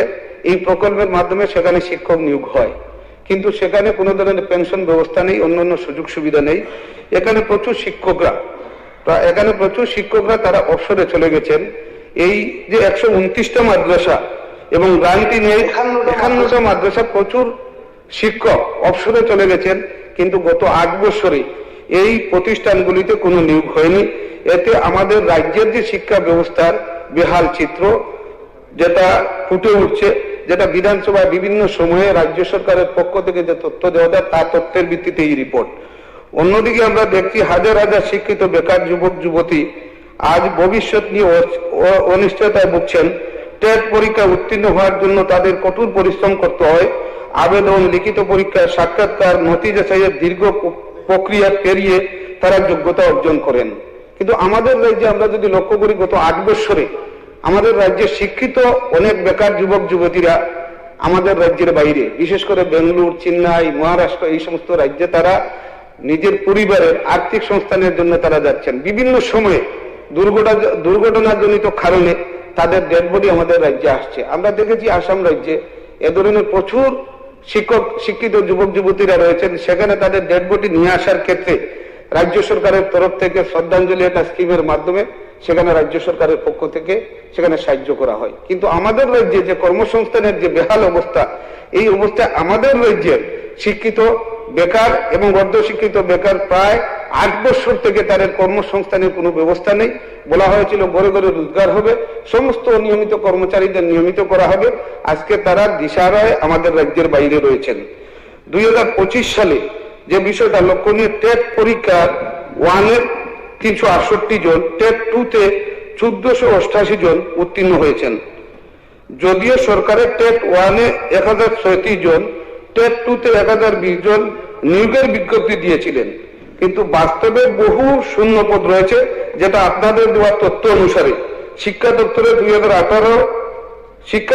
18 মার্চ 2026 তারিখে লিখিত উত্তরে জানানো হয়েছে যে গ্র্যাজুয়েট শিক্ষক শূন্য পদ 2703টি, সরকারি শিক্ষক প্রাথমিক 1606টি।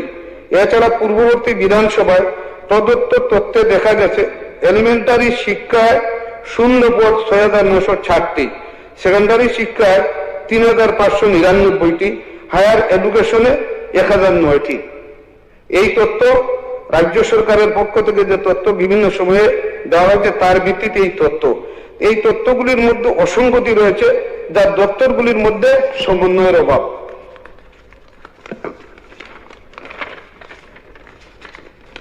মাননীয় অধ্যক্ষ মহাশয়, 2022 সালে নেওয়া টিআরবিটি পরীক্ষার ফলাফল এখনো প্রকাশিত হয়নি, যার ফলে বহু পরীক্ষার্থী বয়সসীমা অতিক্রম করেছে। এটি তাদের প্রতি চরম অবিচার। আমরা দেখেছি আমাদের রাজ্যে এই সময়ের মধ্যে তার 4 থেকে 5 বছর আগে টিআরবিটি বোর্ডের মাধ্যমে তাদের এসটিজিটি পরীক্ষা নেওয়া হয়। বিভিন্ন সময়ে তারা রাজ্য সরকারের কাছে মাননীয় মুখ্যমন্ত্রীর গোচরে এই বিষয় নেওয়ার চেষ্টা করছেন, কিন্তু এখন পর্যন্ত তার ফলাফল ঘোষিত হয়নি। এই ক্ষেত্রে যারা শিক্ষিত বেকার রয়েছেন এসটিজিটির, তারা আজকে চরম সংকটের মধ্যে রয়েছেন, হতাশার মধ্যে রয়েছেন। আমরা আরেকটা বিষয় যেটা লক্ষ্য করছি, সর্বশিক্ষা অভিযানের অধীনে কর্মরত প্রায় 5000 শিক্ষক এখনো বেতন, ডিএ, পেনশন সংক্রান্ত ন্যায্য অধিকার থেকে বঞ্চিত। শিক্ষার সঙ্গে জড়িত সামাজিক রিলেটেড তো বিষয়টা। সরকার সুপ্রিম কোর্টে এসএলপি দায়ের করেছে, যা শিক্ষকদের প্রতি অবমাননার শামিল। কিন্তু বলা হয়েছিল কি, যে সর্বশিক্ষা শিক্ষক যারা রয়েছেন তাদের নিয়মিতকরণ করা হবে। আজকে প্রায় 8 বছর আপনাদের দেওয়া প্রতিশ্রুতি এখন পর্যন্ত কার্যকরী হচ্ছে না। আমরা স্পেশাল এডুকেটর নিয়োগের ক্ষেত্রে যে বৈষম্য স্পষ্ট। 2023 সালে 100টা বিদ্যাজ্যোতি স্কুলের জন্য মোট 200টি স্পেশাল এডুকেটর পোস্ট তৈরি করেছিল সরকার, কিন্তু ওই সময় 88 জন স্পেশাল এডুকেটর টেট পরীক্ষায় উত্তীর্ণ হয়েছিলেন এবং সকলকেই নিয়োগ দেওয়া হয়েছিল। গত 10ই ফেব্রুয়ারি 2025 তারিখে বিজ্ঞপ্তি মূল্যে রাজ্যের বিদ্যাজ্যোতি স্কুলগুলির জন্য বাকি 112টি স্পেশাল এডুকেটর পোস্ট তৈরি করা হয়েছিল। এর মধ্যে ইউআর 28 জন, এসসি 30 জন, এসটি 54 জন, এতে মোট 153 জন পরীক্ষার্থী অংশগ্রহণ করে। সমস্ত প্রক্রিয়া শেষে মোট 70 থেকে 72 জন টেট পরীক্ষায় উত্তীর্ণ হন। তাদের ডকুমেন্ট ভেরিফিকেশন সম্পূর্ণ হয়, কিন্তু মাত্র 57 জনের মেরিট লিস্ট প্রকাশ করা হয়। কিন্তু একই পোস্টে 2023 সালে 88 জন পরীক্ষার্থী উত্তীর্ণ হয়েছিলেন, সকলকেই অফার প্রদান করা হয়। কিন্তু একই পোস্টের নিয়োগের ক্ষেত্রে এক এক সময় এক একটা রুল যেটা ফলো করা হচ্ছে। তো এই সময়ের মধ্যে আমরা দেখেছি বিগত সরকারের সময় প্রায় শেষ সময় বছরে 2বার টেট পরীক্ষা নেওয়া হতো। এই সময় আমরা দেখেছি 2 বছর 3 বছরে একবার টেট পরীক্ষা নেওয়া হয়। যারা টেট উত্তীর্ণ হন কিন্তু সময় মতো তাদেরকে নিয়োগ করা হয় না, যার কারণে আমাদের রাজ্যের যে শিক্ষার যে বেহাল অবস্থা, একটা স্কুলের মধ্যে 1 জন 2 জন শিক্ষক দিয়ে এই শিক্ষা প্রতিষ্ঠানগুলি চলছে। সরকার পরবর্তী সময়ে আরো 25টি বিদ্যাজ্যোতি স্কুল চালু 2018 সাল থেকে ইতিমধ্যেই 13টি স্কুল একীভূত হয়েছে, যা শিক্ষা ব্যবস্থার জন্য উদ্বেগজনক সংকেত। এই প্রাইভেট মেম্বার রেজলিউশনের মধ্যেই আমি যে প্রস্তাবটি রাখতে চাই, 1. টেট ও অন্যান্য পরীক্ষা উত্তীর্ণ সকল যোগ্য প্রার্থীদের দ্রুত নিয়োগ করা হোক। 2. শিক্ষক শূন্য পদগুলি অবিলম্বে পূরণ করা হোক। টিআরবিটি পরীক্ষায় ফলাফল দ্রুত প্রকাশ করা হোক। 4. সর্বশিক্ষা অভিযানের অধীন শিক্ষকদের ন্যায্য অধিকার নিশ্চিত করা হোক। 5. স্পেশাল এডুকেটর নিয়োগের ক্ষেত্রে বৈষম্য দূর করে প্রয়োজন অনুযায়ী সকল পদ পূরণ করা হোক।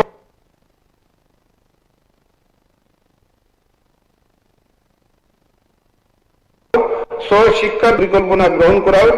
এই প্রস্তাবগুলি আমি মাননীয় রাজ্য সরকারের মাধ্যমে সামনে এই সদনে উপস্থিত করলাম। মাননীয় অধ্যক্ষ মহাশয়, শিক্ষা নিয়ে কোনো আপোষ চলতে পারে না। আজ যদি আমরা সঠিক সিদ্ধান্ত না নিই, তাহলে আগামী প্রজন্মের ভবিষ্যৎ বিপন্ন হবে। অতএব আমি এই প্রস্তাবের প্রতি এই সভায় সকল মাননীয় সদস্যদের সমর্থন কামনা করছি, যাতে রাজ্য সরকার শিক্ষা ব্যবস্থাকে রক্ষা ও শক্তিশালী করার জন্য গুরুত্বপূর্ণ ভূমিকা পালন করেন। এই প্রস্তাব রেখে আবারও আপনাকে ধন্যবাদ জানিয়ে আমার কথা বলা শেষ করছি। ধন্যবাদ। মাননীয় অধ্যক্ষ মহোদয়, না, আপনি একটা বলছেন তো, একজন বলেছে তো, একজন অন্য পার্টি থেকে দেওয়া যাক। হ্যাঁ, এখন আইনসির তরফ থেকে গোপালচন্দ্র রায়জি, যেহেতু লিস্ট এসেছে, আপনি।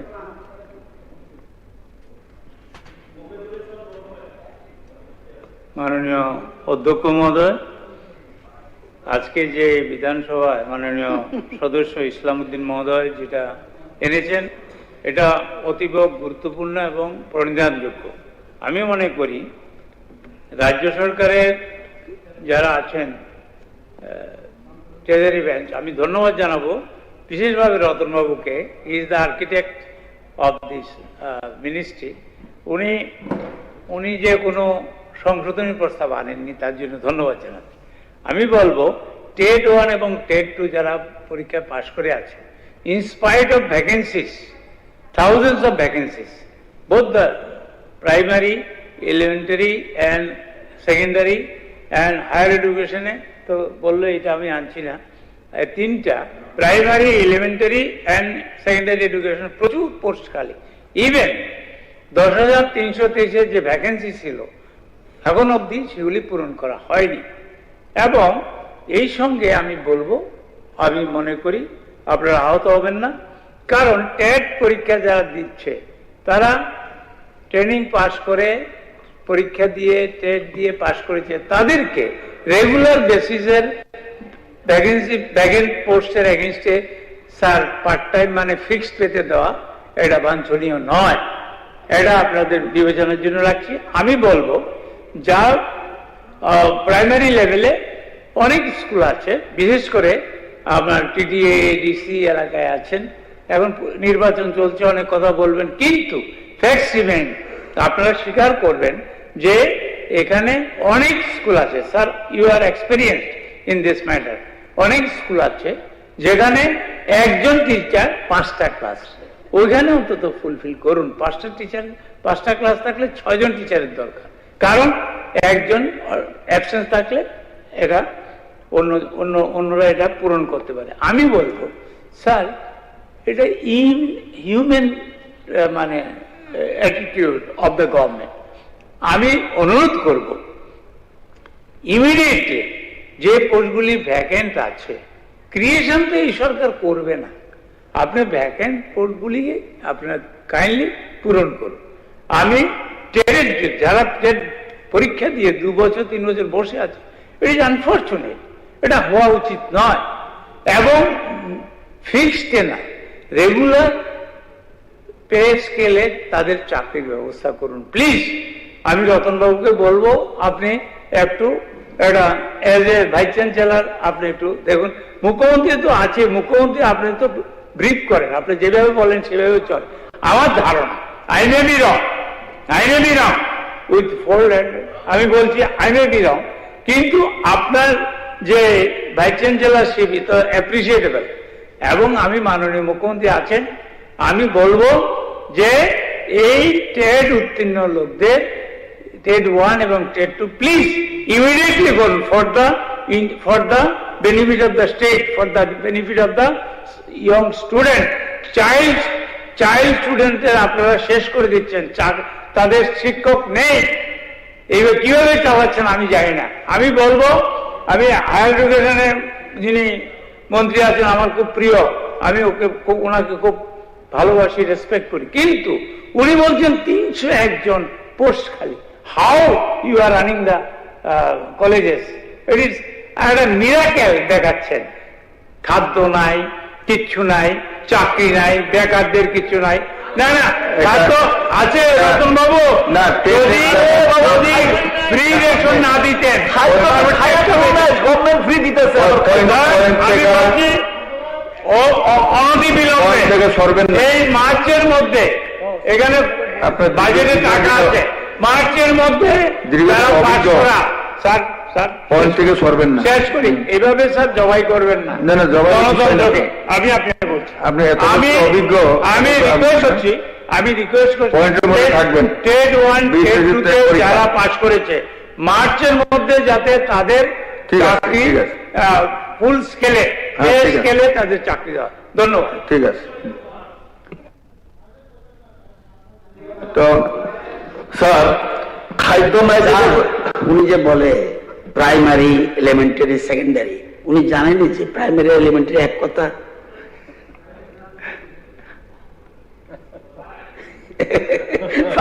রতন বাবু, আচ্ছা আপনি তো ভাইস চ্যান্সেলর, আপনি আমার থেকে ভালো জানেন। ভাইস চ্যান্সেলর এখানে ছিলেন, ভাইস চ্যান্সেলর এখানে ভাইস চ্যান্সেলর। আমি আপনাকে বলি, আমি আপনার গাদারতে বলছি, আমি তো যায় না, আপনি তো যখন যেমন তখন তেমন করে। আপনি একটা বলছি এলিমেন্টারি আন্ডারে প্রাইমারি পরে, এটা জানা আছে, তবু আপনাকে যে প্রাইমারি বলতে বন্ধ হয়েছে পাহাড়ে ডিসি এলাকায় টিচার নেই, বন্ধ হয়ে গেছে। শিক্ষক মানুষ ছিল, যদি আপনি প্রি প্রাইমারি করতেন তবু চলতো, প্রাইমারি এলিমেন্টারি এক কথা। ওই অসম্ভব আছে, একটু প্লিজ স্যার ওনারা একটু ক্লাস করেন। স্যার নিজেদের মধ্যে ভাগ করবেন না, কোন সময় সুদীপ বাবু, কোন সময় ওই অশোক বাবু, আপনি এগুলি করেই তো চললেন। আপনি ঢোল বাজাতে বাজাতে ঢোল ফেটে গেছে, জেট জেট করছে। আচ্ছা, মাননীয় মুখ্যমন্ত্রী। মাননীয় স্পিকার মহোদয়, এখানে প্রাইভেট মেম্বার্স রেজলিউশনে সম্মানিত বিধায়ক ইসলাম উদ্দিন মহোদয় যে বিষয়টা এনেছেন, এই বিধানসভা সর্বসম্মতভাবে প্রস্তাব করছে যে রাজ্যের বিদ্যালয়সমূহে শিক্ষকের চরম সংকট নিরসনে টেট পরীক্ষায় উত্তীর্ণ সমস্ত যুবক যুবতীদের অতি শীঘ্র শিক্ষক পদে নিয়োগপত্র প্রদান করা হোক। যে বিষয়টা এনেছে, দেখা গেল মাদ্রাসার বিষয়ে চলে এলো, এসএস এর বিষয়ে চলে আসলো, এখানে ড্রপ আউটের বিষয়ে চলে আসলো, আর মাননীয় বিধায়ক গোপাল বাবু আবার টিটিডিসিতে ঢুকে গেলেন। তো এইগুলো আমি অবাক হই এক এক সময়, একই বিষয় যেগুলো অলরেডি আলোচনা হয়েছে এবং একবার নাই, আমি মানে অদ্ভুত লাগে যে যে বিষয়গুলো প্রতি অধিবেশনে আলোচনা হয়। ড্রপ আউটের বিষয়ে 0%, আমি কিছু এই বিধানসভার মধ্যে কিন্তু আমি বলেছি যে প্রাইমারি সেকশনে 0% আমরা ড্রপ আউট হয়েছে, বলা হয়েছে একবার। এগুলো নিয়ে আননেসেসারি আবার মুশকিলটা, না না না না, একটু বসেন। 0% ড্রপ আউট আছে, এগুলো বলা হয়েছে। এসএসসি নিয়ে অলরেডি কথা হয়েছে এখানে, যে এটা অলরেডি সুপ্রিম কোর্টের মধ্যে এটা সাব জুডিস আছে। তা আবার একই জিনিস যদি বারবার বলা হয়, এখানে আজকে টিটিএডিসির মধ্যে বারবার কথা হয়েছে যে ওখানে যে টিচার এবং পেশেন্ট যে রেশিও, সেখানে আমরা দেখা গেছে অলওয়েজ বেটার দেন যে কোনো রাজ্যে, কিন্তু ওইখানে রিঅর্গানাইজেশনের বিষয়ে এই বিষয়ে কথা হয়েছে বারবার। আসল যে মুদ্রা এই বিষয়ে নিয়ে কথা হবে যে টেটের বিষয়ে এখানে আলোচনা। এইগুলো আনলে কি হয়, এগুলো আনলে খালি মানে আমি বলার একটু মানে এক্সটেন্ড করার জন্য এটা বলা, কিন্তু আসলে আর ঠিক জায়গায় আমরা কিন্তু আসতে পারছি না। আননেসারি এটা পলিউটেড করা। আমাদের সরকার সবসময় আমরা চাই যে গুণগত শিক্ষা, এখানে মাননীয় বিধায়ক ইসলামউদ্দিন মহোদয় যেভাবে কনসার্ন, যেখানে আমাদের গুণগত শিক্ষার খুব প্রয়োজন, আমরাও চাই। এবং সেই কারণে আজকে যে টেট পরীক্ষার মাধ্যমে আমরা কিন্তু সমস্ত টিচার্সকে আমরা নিচ্ছি। আজকে টেট পরীক্ষার যে মেইন উদ্দেশ্য, যে টিচার্স এলিজিবিলিটি টেস্ট, সেটার মেইন যে উদ্দেশ্য, এটা এনসিটির মাধ্যমে, কিন্তু এটা এরকম না যে আমরা করে ফেলছি, তাদের national council for teachers education. এবং সেই সম্পর্কে আমাদের টেটের সম্পর্কে আগে আইডিয়া থাকতে হবে, আসলে টেটটা কি। আমরা টেট পাস করলেই মনে করি যে আমরা চাকরি মাস্টার, এটা একটা ইলিজিবল হলো সে চাকরির জন্য। আমাদের মধ্যে একটা ভ্রান্ত ধারণা যে টেট পাস করেছে, পরে ওই টেট যারা আছে রাস্তায় নেবে যে আমি পাস করেছি আমাকে চাকরি দিচ্ছে না, এটা এরকম না। কিন্তু এটা একটা এলিজিবিলিটি টেস্ট। আমি আরো বিস্তারিত আপনাদের সামনে আমি বলবো টেট 1, টেট 2 এবং তাদের কি বিষয়টা, এটা আমার মনে হয় সবার জানা প্রয়োজন। এই যে আপনার এনসিটি যে নির্দেশনা, নিম্ন বুনিয়াদী মানে ক্লাস 1 থেকে ক্লাস 5 পর্যন্ত, এবং উচ্চ মাধ্যমিক যে আছে সেটা হচ্ছে 6 থেকে 8। এই যে শিক্ষকতার জন্য এটি একটা মিনিমাম টেট 1, টেট 2, এর জন্য মিনিমাম যে কোয়ালিফিকেশন রাখা হয়েছে সেটা হচ্ছে টেট 1-এ teachers eligibility test paper 1 conducted for the post of undergraduate teacher for, ওই যেটা আমি বললাম প্রাইমারি সেকশনে। আর টেট 2 হচ্ছে teachers eligibility test paper 2 conducted for the post of graduate teacher for upper primary, ওই 6 থেকে 8 পর্যন্ত। তো এখানে আমরা অনেক সময় এটা কিন্তু পাস করলো আইন কিন্তু বলছে না you are bound to give them, যে তাদের চাকরি দিতে হবে। তো এলিজিবল হয়ে গেল, কারণ যে এখন রুলস আগে যেভাবে 10,323-কে চাকরি দিয়েছে, এখন তো আর সেইভাবে দেওয়া যাবে না। এখন কাজে এই টেট পাস করতে হবে, কিছু রুলস রেগুলেশন করছে তার মাধ্যমেই। এবং এতে করে দেখা যাচ্ছে আমরা যেভাবে চাকরি দিচ্ছি এবং গুণগত শিক্ষার কথা বলছি, টেটের যে টিচাররা এখন আসছে, really they are very good এবং এক্সেপশনাল। এত সুন্দর ওনাদের মানে বডি ল্যাঙ্গুয়েজ দেখলাম, আমি যখন ওনাদেরকে অফার লেটার দিচ্ছিলাম, 2-3 বার দিয়েছি, আমি দেখেছি এদের মানে বডি ল্যাঙ্গুয়েজই মানে অন্যরকম। কাজে আগামী দিন আমাদের যে শিক্ষার যে মান আমরা যেটা বলছি সেটা খুবই দরকার। এখানে এই টেট নিয়ে সবসময় একটা আন্দোলন করানো হয়, তো এটা আমার মনে হয় যে আমরা তো টিচার যেহেতু কম আছে, তো আমরা নিশ্চয়ই আমরা পর্যায়ক্রমে এটা একটা ধারাবাহিকতা আছে, সেইভাবে আমরা কিন্তু করে যাচ্ছি। এবং এখানে আমরা যে বিষয়গুলো আমরা করছি এর মধ্যে আপনাদের অবগতির জন্য জানাচ্ছি যে সে প্রশ্নগুলো এখানে এসছে, যে আপনারা বলছিলেন যে আমাদের সময়ে এরকম কিন্তু হতো না, সব বছরে 2 বার করতাম ইত্যাদি করতাম। তো সেখানে আমরা যদি তুলনামূলক যদি আমি দেখি বামফ্রন্টের সময়ে, যে সেখানে কি দেখা আছে, যে বিগত সরকার অর্থাৎ 2015 সাল থেকে 2018 মার্চ মাসের আগের পর্যন্ত TET 1, TET 2 teachers eligibility test যেটা হয়েছে পেপার 1, পেপার 2, সেখানে মাত্র যারা উত্তীর্ণ হয়েছে 75% আপনারা নিয়েছেন, 75% তাদেরকে অ্যাবজর্ব করেছেন। আর অন্যদিকে আমাদের সরকার 2018 সালে যখন আসলো, 6টি টেট 1, টেট 2 পরীক্ষা আমরা নিয়েছি। দেখা গেছে এই কাল পর্বে উত্তীর্ণ প্রার্থীদের প্রায় 78% প্রার্থীকে আমরা কিন্তু এই চাকরির সংস্থান আমরা দিয়েছি। তাহলে আপনি এটা বলতে পারবেন না যে আমাদের সময়ে আর সবসময় বেশি দিয়েছেন, এটা কিন্তু এখান থেকেই বোঝা যায়। আজকে যারা টেট পাস করেছে, আমরা সবসময় চাই যে আমাদের যে খামতিগুলো আছে, আমাদের গ্যাপ ভ্যাকেন্সিগুলো আছে, তাদেরকে যখনই, কারণ এখানে ফিনান্স ডিপার্টমেন্টেরও বিষয় আছে, এবং ফিনান্সের থেকে যদি সেইভাবে আর্থিক সাহায্য হয়, তো এটা যা প্রসেস, সেই প্রসেসে আমরা কিন্তু বারবারই আমরা সেটা নিচ্ছি। কিন্তু বারবার যদি আমরা বলি যে না আমরা টেট পাস করেছে তাদেরকে চাকরি আমরা দিতে হবে, সেই বিষয়টা এরকম না, আমরা কিন্তু দিচ্ছি সেইভাবে। রাজ্য সরকার সবসময় চায় মেধাবী ও যোগ্য প্রার্থীরা বিদ্যালয়ে নিযুক্ত হোক এবং সেই নিযুক্তি সর্বদা শূন্য পদ, একটা তো অর্থ দপ্তরের আছে, আবার শূন্য পদের উপরও ডিপেন্ড করে এবং এই অর্থ দপ্তর যখন মঞ্জুরি হয় তখনই সেটা সম্ভব হয়। এখানে আরেকটি বিষয় উল্লেখ করা প্রয়োজন, যারা যখনই রাজ্যে চরম সংকটের কথা এখানে বলা হয়েছে, যা পুরোপুরি সঠিক নয়, এরকম বিষয় না। সামগ্রিক প্রেক্ষিতে অনুধাবন করলে দেখা যায় যে কিছু কিছু টিচার এখন অবসরে গেছে। অবসর যখন যায় তখন অবসরে গেল আর সাথে সাথে কালকে তাকে আরেকজনকে ফিল আপ করে দেবে, এরকমটা হয় না। তো কিন্তু একদম এক্সট্রিম অবস্থা হয়ে গেছে যে টিচার নেই এরকমটা না, কিন্তু পরিস্থিতি এরকম হয়নি, স্বল্পতা রয়েছে কিন্তু ভয়াবহ আকার কিন্তু ধারণ করেনি।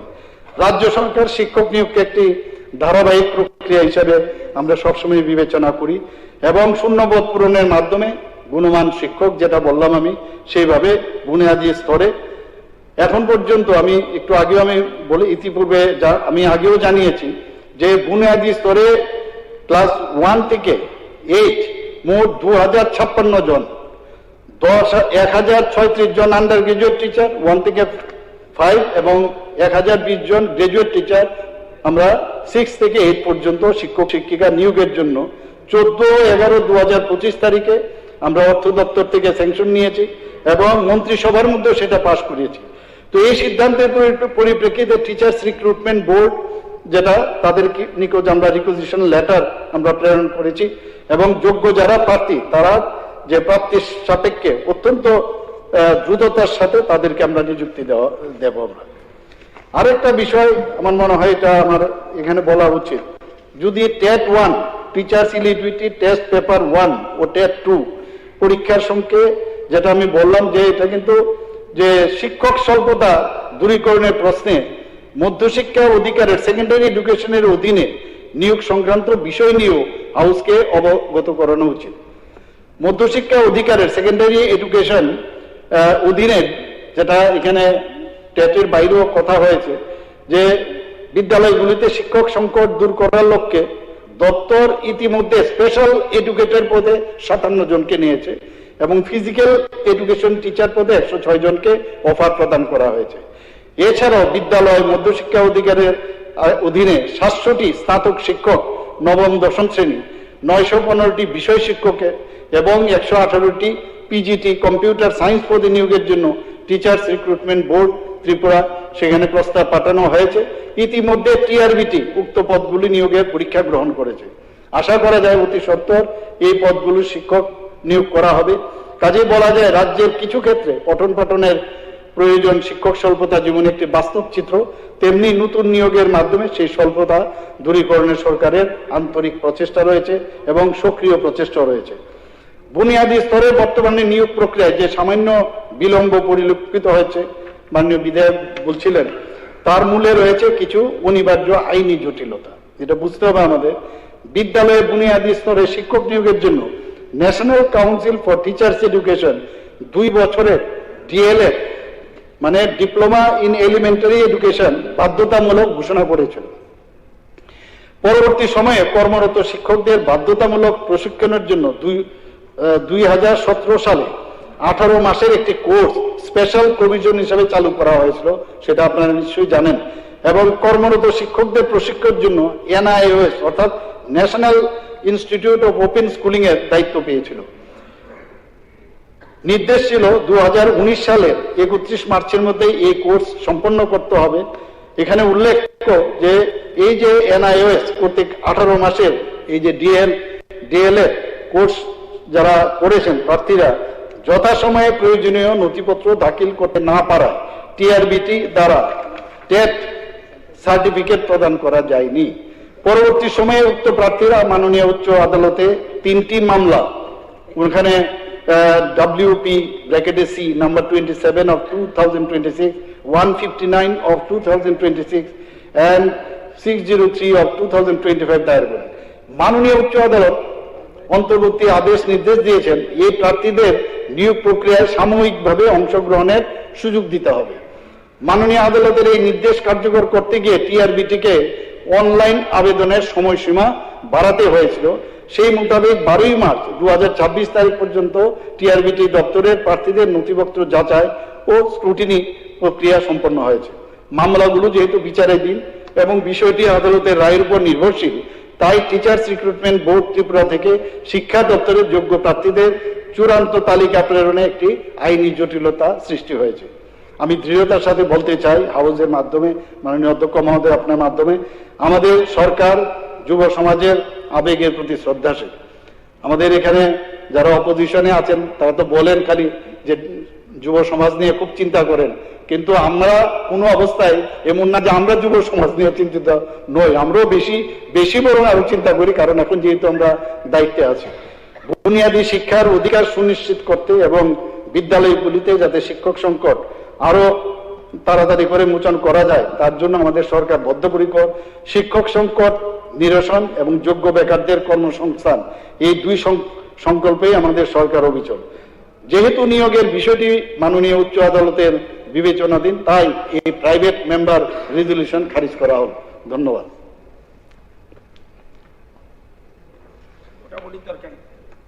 উত্তর, যেহেতু সেন্সিটিভ এবং মাননীয় মুখ্যমন্ত্রী যথারীতি বলে দিয়েছে, অলরেডি স্টেপ নিয়েছে নিয়োগের জন্য, এটার বোটাবুটি যাওয়াটা ঠিক হবে না। ঠিক আছে, নেক্সট। না না ঠিক আছে, ধন্যবাদ। ওরা বুঝে তাহলে পর, হ্যাঁ, কনস্ট্রাকটিভ ওরা। ঠিক আছে না এখনো ঠিক আছে, এটা বুটে দিচ্ছে না যেহেতু অ্যাকসেপ্টেড। হ্যাঁ, মানে হ্যাঁ, কোন হাউসে আমরা কোথাও কোনো সময় যখন দেখা দিলে স্টেপ নিয়ে নিয়েছে, এটার জন্য ভোটাভুটি করে তার জন্যই বলছি এমনি। হ্যাঁ হ্যাঁ, এটার জন্য কোনো ভোটাভুটি হয়নি। এটা ব্যাপারটা বুঝেছেন তো স্যার? এটা ভোটাভুটির থেকে বিরত রেখে দিলাম। নেক্সট, এই বিষয়টা ভোটাভুটি থেকে বিরত রেখে দিলাম। দ্বিতীয় রেজলিউশনটি এনেছেন মাননীয় সদস্যা শ্রীমতী কল্যাণী সাহা রায়। আমি এখন মাননীয় সদস্যা শ্রীমতী কল্যাণী সাহা রায়কে অনুরোধ করছি উনার রেজলিউশনটি সবাই উত্থাপন করে আলোচনা শুরু করার জন্য। মাননীয় অধ্যক্ষ মহোদয়, আমার আনিত এই বেসরকারি প্রস্তাবটি যাত্রী স্বাচ্ছন্দ্য, আধুনিক নাগরিক পরিষেবা এবং ডিজিটাল অবকাঠামো উন্নয়নের প্রশ্নে অত্যন্ত গুরুত্বপূর্ণ একটি বিষয়। আমার প্রস্তাব হলো, এই বিধানসভা প্রস্তাব করছে যে দেশের প্রতিটি বিমানবন্দরে ন্যায় স্মার্ট সিটি খ্যাত রাজধানী আগরতলা তথা রাজ্যের একমাত্র বিমানবন্দর মহারাজা বীর বিক্রম বিমানবন্দর এবং আগরতলা রেল স্টেশনে আসা যাওয়ার ক্ষেত্রে সুষ্ঠু যাত্রী পরিষেবার লক্ষ্যে অনলাইন ক্যাব বুকিং পরিষেবা চালু করার জন্য রাজ্য সরকার শীঘ্রই উদ্যোগ গ্রহণ করুক। মাননীয় অধ্যক্ষ মহোদয়, আজকের ভারত ডিজিটাল ভারতের পথে দ্রুত এগিয়ে চলছে। ডিজিটাল ইন্ডিয়া আজকে কেবল একটা কর্মসূচি নয়, এটি আধুনিক প্রশাসন ও নাগরিক সুবিধার ভিত্তি। অনলাইন পরিষেবা আজ বিলাসিতা নয়, একটি প্রয়োজনীয়তা। দেশের প্রায় প্রতিটি বড় শহরের বিমানবন্দর ও রেল স্টেশনে উবার, ওলা এবং র্যাপিডো প্রভৃতি অ্যাপ ভিত্তিক পরিবহন ব্যবস্থা চালু রয়েছে। যাত্রীরা মোবাইল ফোনের মাধ্যমে নিরাপদ, স্বচ্ছ ও নির্ধারিত ভাড়ায় গাড়ি বুক করতে পারেন। কিন্তু অত্যন্ত দুঃখের বিষয়, আমাদের স্মার্ট সিটি আগরতলা, বিশেষ করে মহারাজা বীর বিক্রম বিমানবন্দর ও আগরতলা রেল স্টেশনে এই সুবিধা এখনো দপ্তরের আন্তরিক প্রচেষ্টা থাকা সত্ত্বেও চালু করা যায়নি। এটি কেবল একটি পরিষেবার অভাব নয়, এটি আমাদের রাজ্যের ভাবমূর্তি, বিনিয়োগ সম্ভাবনা এবং পর্যটনের উন্নয়নের সঙ্গে জড়িত একটি বিষয়। মাননীয় সদস্যবৃন্দ, আমরা সকলেই জানি 2014 সালে মাননীয় যশস্বী প্রধানমন্ত্রী নরেন্দ্র মোদীজি ক্ষমতাসীন হবার পর থেকে ত্রিপুরা সহ সমগ্র উত্তর পূর্বাঞ্চলেই যোগাযোগ ব্যবস্থার অভূতপূর্ব উন্নতি সাধিত হয়েছে, যা স্বাধীনতার এত বছর পরেও বাস্তবে আজ ত্রিপুরা উত্তর পূর্ব ভারতের প্রবেশদ্বার হিসেবে গুরুত্বপূর্ণ অবস্থান দখল করে আছে। প্রতিদিন অসংখ্য লোক এখান থেকে দিল্লি, কলকাতা বিমান, বেঙ্গালুরু, লখনৌ, চেন্নাই, হায়দ্রাবাদ, গুয়াহাটি সহ বিভিন্ন শহরে যাতায়াত করেন। আজকে গুয়াহাটি লোকপ্রিয় গোপীনাথ বরদলৈ আন্তর্জাতিক বিমানবন্দরের পর ত্রিপুরায় মহারাজা বীর বিক্রম বিমানবন্দর হচ্ছে উত্তর পূর্বাঞ্চলের সবচেয়ে ব্যস্ততম বিমানবন্দর। গড়ে প্রতিদিন এমবিবি বিমানবন্দর থেকে প্রায় 19টি বিমান দেশের বিভিন্ন রাজ্যের সঙ্গে যোগাযোগ সাধিত করছে। এবং অন্যদিকে আগরতলা রেল স্টেশনে এর মাধ্যমে গুয়াহাটি, কলকাতা, দেওঘর, নয়াদিল্লি, বেঙ্গালুরু, জিরিবাম, মুম্বাই, হায়দ্রাবাদ সহ বহিরাজ্যের বিভিন্ন জায়গার সাথে রেলপথের সংযোগ রয়েছে। প্রচুর যাত্রী এবং বহিরাজ্যের পর্যটক ত্রিপুরায় আসেন। পর্যটকরা আমাদের ঊনকোটি, নীলমহল, মাতাবাড়ি, জম্পুই পাহাড়, ছবি মোড়ের প্রাকৃতিক সৌন্দর্য উপভোগ করতে আসেন। ব্যবসায়ী ও বিনিয়োগরা প্রতিনিয়ত এখানে আগমন করছেন। কিছুদিন আগে ডেস্টিনেশন যে ত্রিপুরা সামিট হয়েছে, সেখানে অনেক শিল্পপতিরা এই রাজ্যে বিনিয়োগের সম্ভাবনা দেখে এই রাজ্যে এসছেন। তাদের প্রথম অভিজ্ঞতা হয় বিমানবন্দর বা রেল স্টেশন থেকে। যদি আগমনের পর বা ফিরে যাওয়ার সময় নির্ভরযোগ্য, স্বচ্ছ ও প্রযুক্তি নির্ভর পরিবহন ব্যবস্থা না থাকে, তবে একটি নেতিবাচক বার্তা দেয়। অনেক সময় নির্ধারিত ভাড়ার অভাব, দর কষাকষি বা অনভিপ্রেত পরিস্থিতির মুখোমুখি হতে হয়, যা বিশেষ করে মহিলা যাত্রী, প্রবীণ নাগরিক এবং বাইরের রাজ্যের অতিথিদের মধ্যে অত্যন্ত অস্বস্তিকর পরিস্থিতির সৃষ্টি হয়। মাননীয় চেয়ারম্যান মহাশয়, অনলাইন পরিষেবা চালু হলে ভাড়ার স্বচ্ছতা নিশ্চিত হবে। এক ভিত্তিক নির্ধারিত ভাড়া থাকলে অতিরিক্ত ভাড়া আদায়ের অভিযোগ কমবে। ডিজিটাল পেমেন্ট সুবিধা বৃদ্ধি পাবে। নগদবিহীন লেনদেন, দুর্নীতি ও বিভ্রান্তি কমাবে। মহিলা যাত্রীদের নিরাপত্তা বৃদ্ধি পাবে লাইভ ট্র্যাকিং, ড্রাইভ ডিটেলস ও জরুরি হেল্পলাইন সুবিধার মাধ্যমে। সময়ের সাশ্রয় হবে। বিমান বা ট্রেন পৌঁছানোর পূর্বে গাড়ি বুকিং সম্ভব হবে। পর্যটন শিল্প উপকৃত হবে। ভিজিটরদের কাছে রাজ্যের ভাবমূর্তি উন্নত হবে। ডাটা ভিত্তিক পরিকল্পনা সম্ভব হবে। যাত্রী চলাচলের পরিসংখ্যানের ভিত্তিতে ভবিষ্যৎ পরিবহন নীতি নির্ধারণ সহজ হবে। এছাড়াও পরিবেশগত দিক থেকেও এর গুরুত্ব অপরিসীম রয়েছে। এক ভিত্তিক রাইড শেয়ারিং চালু হলে একই রুটে একাধিক যাত্রী একসঙ্গে যাতায়াত করতে পারবেন, ফলে জ্বালানি সাশ্রয় ও যানজট হ্রাস পাবে। মাননীয় চেয়ারম্যান সাহেব, রাজ্যের বিভিন্ন সংবাদ মাধ্যমে মাঝে মধ্যে একটি বিষয় উঠে আসে, কিছু অটো চালকের আপত্তির কারণে এই পরিষেবা চালু করা সম্ভব হচ্ছে না। আমি স্পষ্ট বলতে চাই, কোন পেশাজীবী গোষ্ঠীর জীবিকা ক্ষুণ্ণ করা আমাদের কারো উদ্দেশ্য নয়। উন্নয়ন মানে কাউকে বাদ দেওয়া নয়, বরং সবাইকে সাথে নিয়ে এগিয়ে যাওয়া। সরকার চাইলে স্থানীয় অটো ও ট্যাক্সি চালকদের অ্যাপ ভিত্তিক প্ল্যাটফর্মে অন্তর্ভুক্ত করতে পারেন। তাদের ডিজিটাল প্রশিক্ষণের ব্যবস্থা করতে পারেন। নির্দিষ্ট স্ট্যান্ড ও পিক আপ জোন নির্ধারণ করতে পারেন। রাজ্য পরিবহন দপ্তরের তত্ত্বাবধানে একটি সমন্বিত নীতি প্রণয়ন করতে পারেন। এর মাধ্যমে তাদের আয় বাড়বে, পরিষেবার মান উন্নত হবে এবং যাত্রী সন্তুষ্টিও বৃদ্ধি পাবে। মাননীয় চেয়ারম্যান সাহেব, ত্রিপুরা আজ সড়ক, বিদ্যুৎ, স্বাস্থ্য, শিক্ষা সহ বিভিন্ন ক্ষেত্রে অগ্রসর হচ্ছে। অবকাঠামোগত উন্নয়নের পাশাপাশি আমাদের পরিষেবা ব্যবস্থাকেও আধুনিক ও প্রযুক্তি নির্ভর করতে হবে। বিমানবন্দর, রেল স্টেশন হলো রাজ্যের প্রবেশদ্বার। এখানেই যদি আধুনিক পরিবহন ব্যবস্থা না থাকে, তবে আমাদের উন্নয়নের চিত্র অসম্পূর্ণ থেকে যাবে। আমরা যদি সত্যি স্মার্ট সিটি ধারণাকে বাস্তবায়ন করতে চাই, তবে স্মার্ট পরিবহন ব্যবস্থা নিশ্চিত করতেই হবে। আমাদের যুব সমাজ প্রযুক্তি নির্ভর পরিষেবায় অভ্যস্ত, তারা আগরতলা একই সুবিধা প্রত্যাশা করে। অতএব আমি এই বিধানসভায় উপস্থিত সকল সম্মানিত সদস্যদের প্রতি আন্তরিক অনুরোধ জানাই, এই প্রস্তাবটিকে রাজনৈতিক দৃষ্টিভঙ্গিতে নয়, জনস্বার্থের প্রশ্নে বিবেচনা করুন এবং সর্বসম্মতিক্রমে আমার আনিত এই প্রস্তাবটি গ্রহণ করুন। আমরা চাই ছাত্রছাত্রী, রোগী, পর্যটক, ব্যবসায়ী এবং সাধারণ যাত্রী সকলেই যেন অবিলম্বে অনলাইনে উবার, ওলা এবং র্যাপিডো প্রভৃতি সংস্থার মাধ্যমে অনলাইন ক্যাব বুকিং এর সুবিধা পান। রাজ্য সরকার দ্রুত প্রয়োজনীয় নীতি গ্রহণ করে সংশ্লিষ্ট সংস্থাগুলির সঙ্গে আলোচনা শুরু করবে, এই দৃঢ় প্রত্যাশা ব্যক্ত করছি। এই প্রস্তাবটি সর্বসম্মতিক্রমে গৃহীত হলে তা হবে ত্রিপুরার আধুনিকরণের পথে একটি গুরুত্বপূর্ণ পদক্ষেপ। প্রস্তাবটির সপক্ষে এই কটি কথা বলার সুযোগ দেওয়ার জন্য মাননীয় চেয়ারম্যান সাহেব, আপনাকে এবং সবাই উপস্থিত সকল সম্মানিত সদস্যগণকে অসংখ্য ধন্যবাদ জানিয়ে আমার বক্তব্য শেষ করছি। নমস্কার, ধন্যবাদ।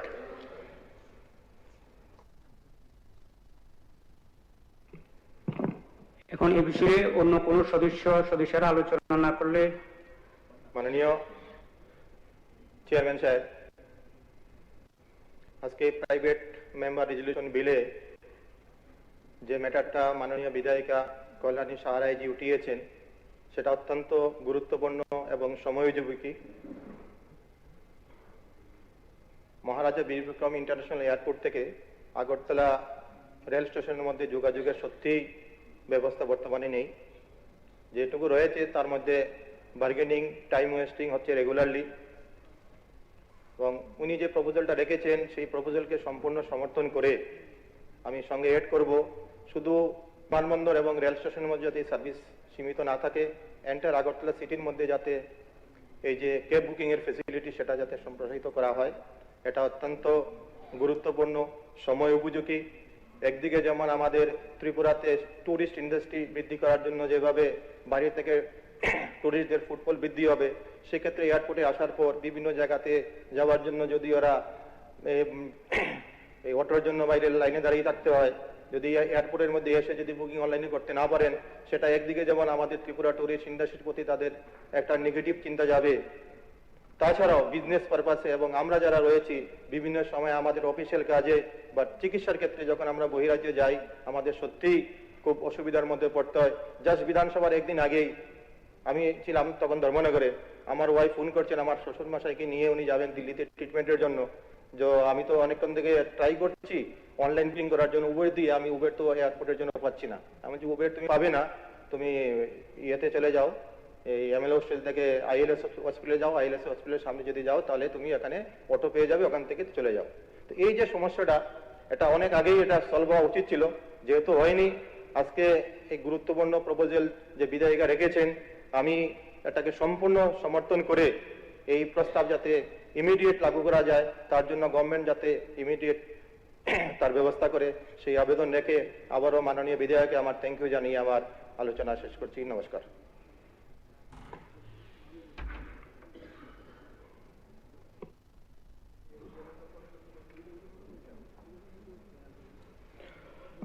माननीय chairman sir,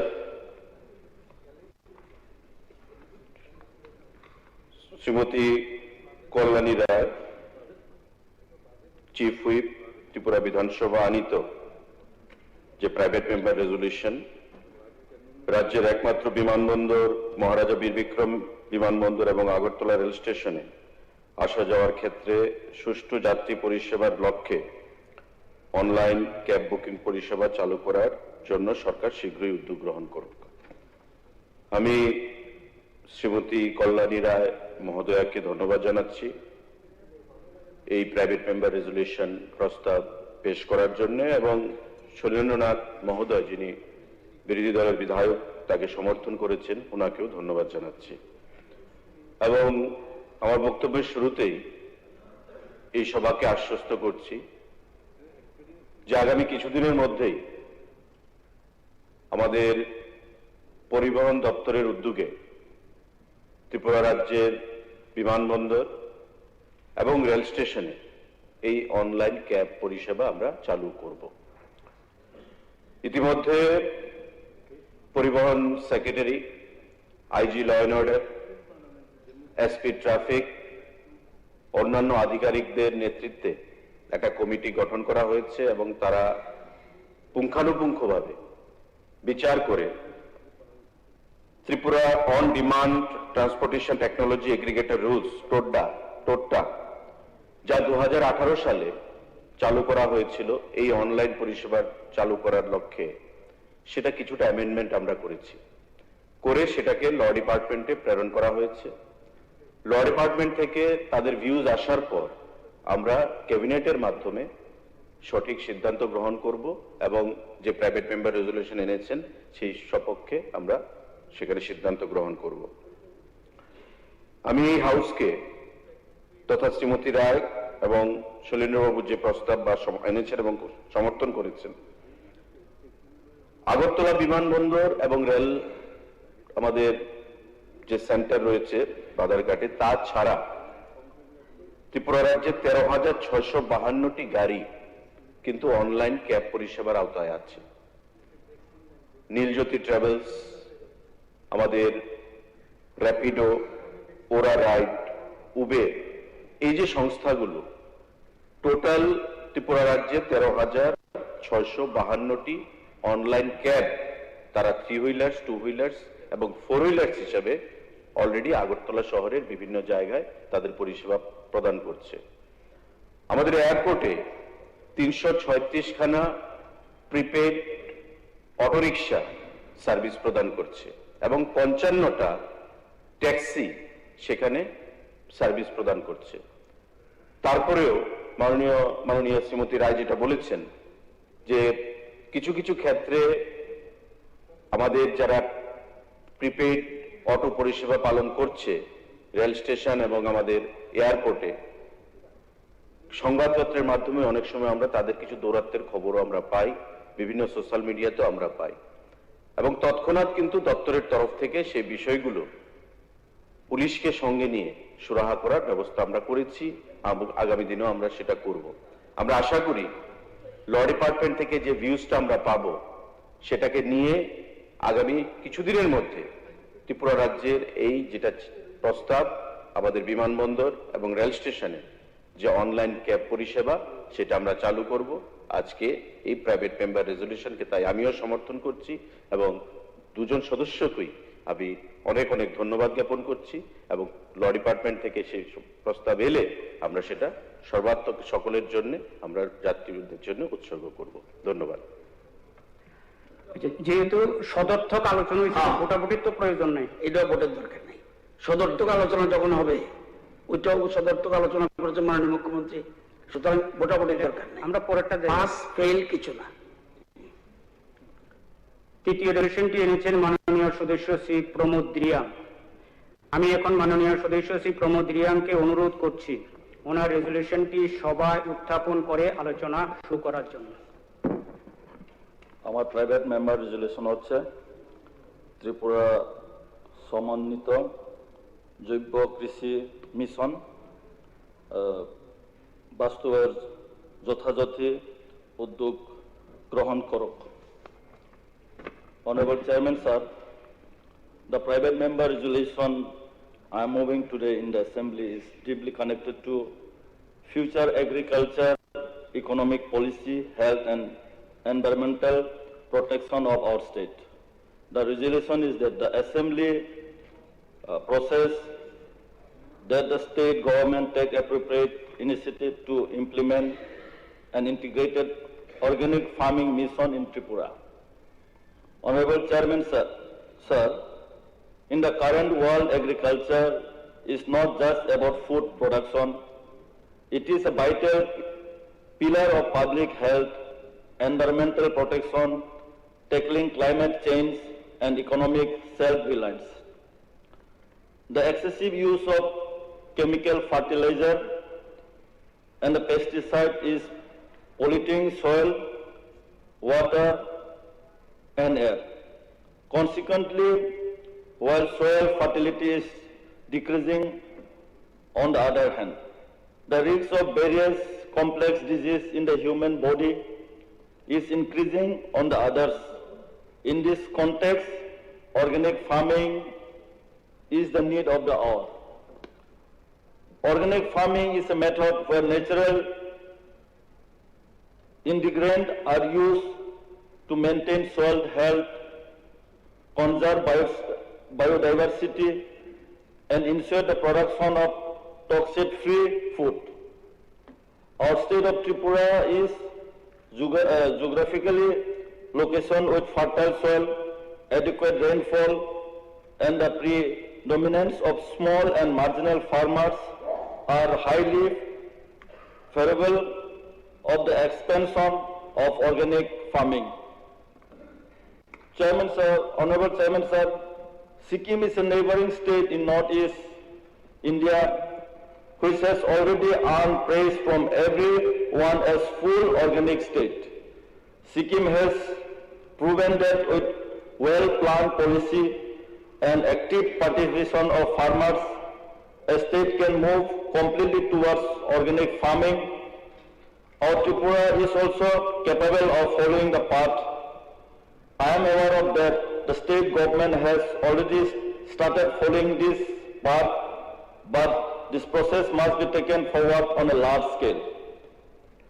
The central government is already providing assistance in promoting organic and sustainable agriculture through the Paramparagat Krishi Vikas Yojana and the National Mission for Sustainable Agriculture.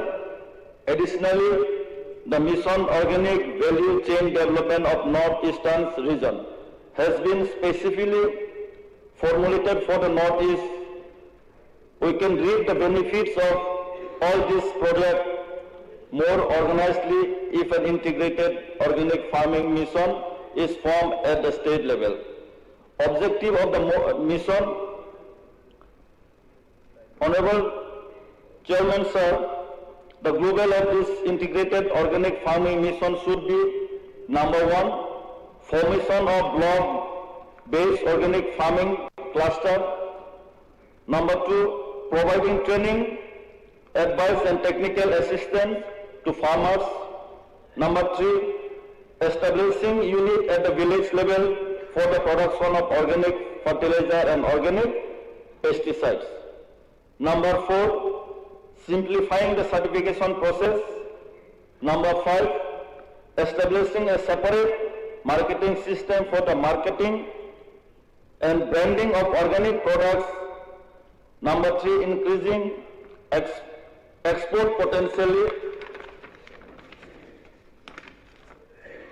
I believe that Tripura's pineapple, lemon trees, green chili, cashew nut, bamboo-based products and various spices are already well regarded in the national and even some international markets. If this can be provided with international standard organic certification, a huge potential for export in the international market will be created. This will increase the income of farmers, strengthening the state's rural economy and open new doors for employment. Today the demand of organic food is rapidly increasing worldwide. In markets like European Union, the United States and Japan, the price of organic products is much higher than conventional products. If our Tripura expand organic farming in a planned manner, we will be able to create a distinct identity in the international market. Honorable Chairman Sir, furthermore,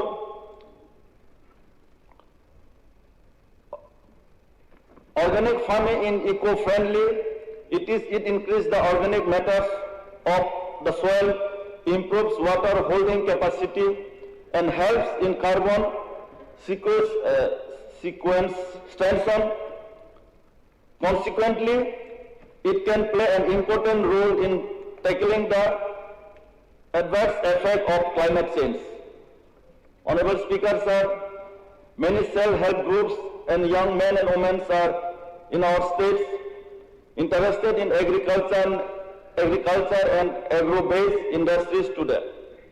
If training, start-up support and financial assistance can be arranged focusing on organic farming, the new generation will be attracted to agriculture. This will help in achieving the goal of Atmanirbhar Bharat and Vikasit Bharat. Honorable Speaker, sir, through this resolution moved by me, I call upon the state government to form a state-level integrated organic farming mission in Tripura, where the departments of agriculture, horticulture, animal resource, fisheries, corporation, and marketing will work in an integrated manner. Thank you, sir. মাননীয় অধ্যক্ষ মহোদয়,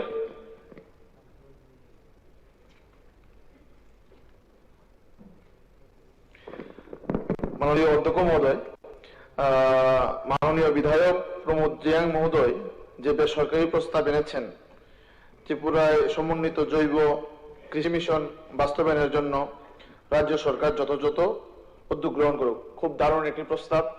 আমি এটাকে পূর্ণ সমর্থন জানিয়ে 2-3টা বিষয় যুক্ত করছি বলতে আলোচনা।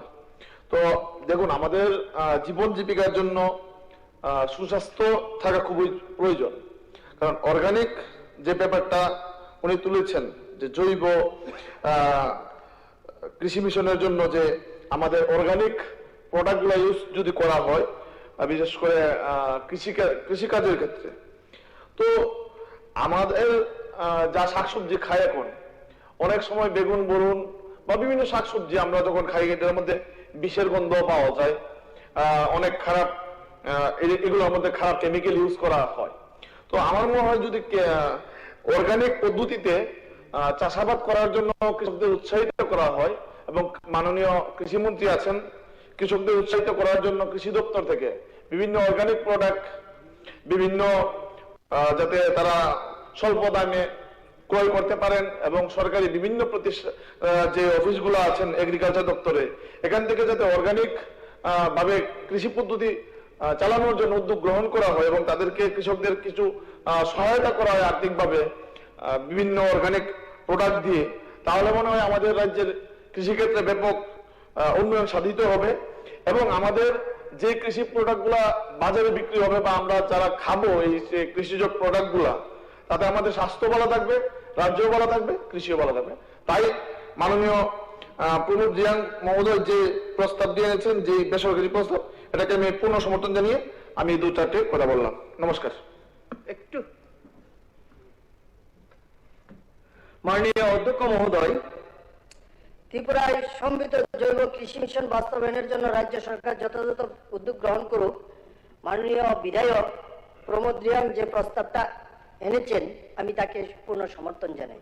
মাননীয় অধ্যক্ষ মহোদয়, বিষয়টা হলো এরকম, আমাদের ত্রিপুরা রাজ্যে প্রথম, আমি যতটুকু জানি 2010 সালে 10-11 সালে আমাদের সায়েন্স অফ বায়োটেকনোলজি যে দপ্তরটা আছে আমাদের গুরকাবস্তিতে, তাদের উদ্যোগে আমাদের এলাকা লঙ্কামোড়া এলাকায় প্রথম জৈব পদ্ধতিতে চাষ শুরু হয়। তার সঙ্গে আমি একজন কৃষক হিসাবে ছিলাম। আমি ইন্টারন্যাশনাল ট্রেড ফেয়ার মধ্যপ্রদেশে বেঙ্গালুরে আমি অংশগ্রহণ করেছিলাম।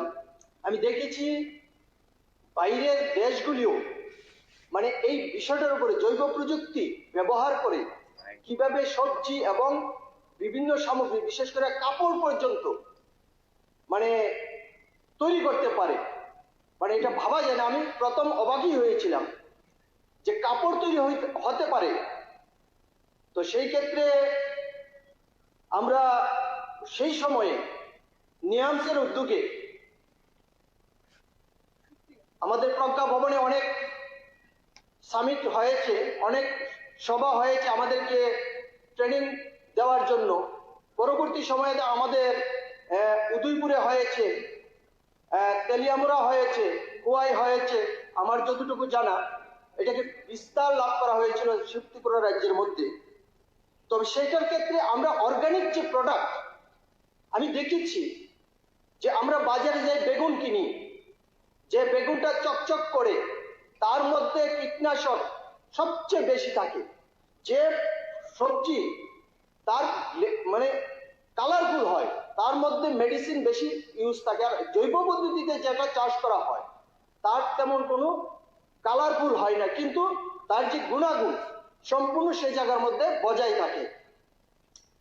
সেক্ষেত্রে আমরা বলছিলাম যে আমরা যে কৃষির সঙ্গে যুক্ত, আমরা তো সঠিক মূল্য পাচ্ছি না বাজারে।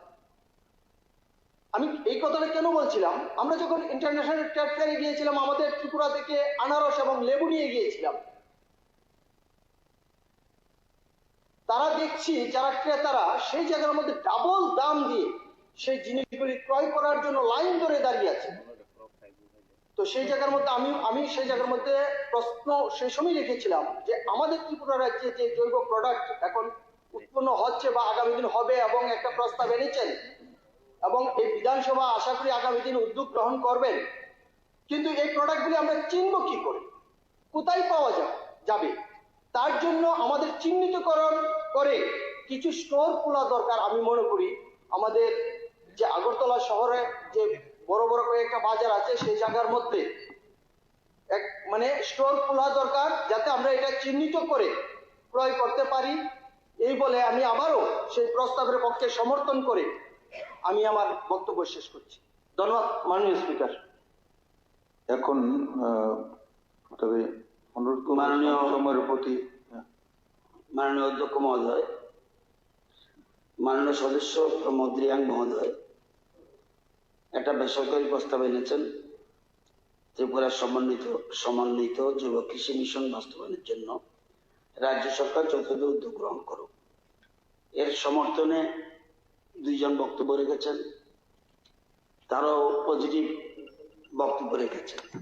এটা একটা খুব সঠিক সময়ে এই প্রস্তাবটা এনেছেন এবং এর পক্ষে যথেষ্ট যুক্তি দেখিয়েছেন। বিরোধী দলের যে সদস্য দুজন ওনারাও পজিটিভ কথাবার্তা বলেছেন। স্যার, মানব সম্পদ হচ্ছে শ্রেষ্ঠ সম্পদ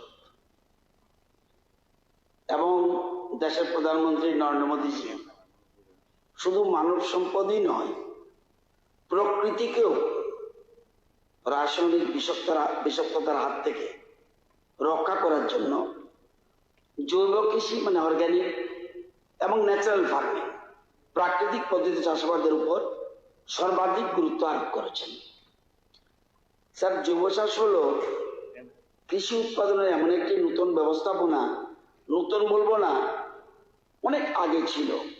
আমরা আমাদের পূর্বপুরুষরা ওইসব চাষই করত, যা পরিবেশগত ভারসাম্য বজায় রেখে কীটনাশক এবং রাসায়নিক ব্যবহার ছাড়া যে আমরা ফসল উৎপাদন করি, এটার উপরে এটাকে ন্যাচারাল ফার্মিং বা অর্গানিক ফার্মিং বলে। পরিবেশ বান্ধব ফসল উৎপাদনের পদ্ধতির গুরুত্ব বিশ্বব্যাপী, বিশেষ করে আমরা দেখেছি কোভিড মহামারীর সময় সবচেয়ে বেশি উপলব্ধ হয়েছে। তখন বুঝতে পেরেছি এটা কি প্রয়োজন। জৈবভাবে উৎপাদিত খাবার সাধারণত যে অর্গানিক আইটেমে হয় উচ্চমাত্রায় অ্যান্টিঅক্সিডেন্ট এবং মাইক্রোনিউট্রিয়েন্ট থাকে, যা আমাদের শরীরে একটা শক্তিশালী প্রতিরোধ ব্যবস্থা গড়ে তুলতে সাহায্য করে। ওয়ার্ল্ডের ফুড অ্যান্ড এগ্রিকালচার স্ট্যাটিস্টিক্যাল ইয়ার বুক 2025 যে তথ্য দেখা গেছে, বিশ্বে জৈব চাষের সবচেয়ে বেশি ফার্স্ট পজিশন অস্ট্রেলিয়া। সেখানে জৈব চাষের মোট এলাকা 5,30,00,000 হেক্টর। আর আমাদের দেশ সারা বিশ্বে দ্বিতীয়, কিন্তু অনেক পিছনে, 44,75,000 হেক্টর, সেকেন্ড পজিশন আমরা। তৃতীয় স্থানে আছে আর্জেন্টিনা, 41,00,000 হেক্টর। চতুর্থ স্থানে রয়েছে উরুগুয়ে, 35,72,000 হেক্টর। পঞ্চম স্থানে রয়েছে চীন, 34,38,000 হেক্টর। আমাদের রাজ্যে যে চাষযোগ্য জমি আছে, মোট ভৌগোলিক আয়তনের মাত্র 24%, 24% মাত্র আমরা, আমাদের যে ভূমি রয়েছে টোটাল ভূমির 24% হলো আমরা চাষযোগ্য জমি। ফলে রাজ্যের মানুষের খাদ্য নিরাপত্তার কথা মাথায় রেখে আমরা ঠিক করেছি মোট চাষযোগ্য জমির 2,55,000 হেক্টর, যেটা এর 20% মতো এলাকাকে, অর্থাৎ হেক্টরে যদি বলি 50,000 হেক্টরকে আমরা ধাপে ধাপে জৈব এবং প্রাকৃতিক কৃষির আওতা আনার পরিকল্পনা সরকার রয়েছে। উত্তর পূর্বাঞ্চলের রাজ্যগুলির মধ্যে জৈব চাষের ব্যাপক সম্ভাবনার কথা মাথায় রেখে কেন্দ্রীয় সরকার একটা স্কিম করেছিল এবং সরকারের ডোনার মন্ত্রণালয়, কেন্দ্রীয় সরকার ডোনার মন্ত্রণালয় 16-17 অর্থবর্ষ থেকে 100% কেন্দ্রীয় আর্থিক সহায়তা, 100% সেন্ট্রাল স্কিম। এটা mission organic value chain development of north east reason একটা প্রকল্প আছে, যেটা আমরা সংক্ষেপে MOVCD-NER বলি। এর অধীনে রাজ্যে জমি চাষের কাজ শুরু হয়েছিল মাত্র 2,000 হেক্টর দিয়ে। আমরা এই 8 বছরে 2,000 হেক্টরকে আমরা দাঁড় করিয়েছি 26,500 হেক্টর। 2000 দিয়ে শুরু হয়েছিল, 16-17 থেকে 18-19 এই প্রথম পর্যায়ে 4টা মাত্র FPC, যাকে বলি আমরা ফার্মার প্রডিউসার কোম্পানি করা হয়, যার সঙ্গে যুক্ত ছিলেন 2,500 জন কৃষক। 2,500 কৃষক ছিল যুক্ত 16-17 থেকে। তখন সুগন্ধি ধান, আদা, হলুদ, মরিচ এবং আনারস চাষ করা হতো, যার বেশিরভাগই জৈব চাষিরা নিজেদের খাদ্যের জন্য অথবা পরবর্তী মরশুমে বীজ হিসেবে ব্যবহার করত।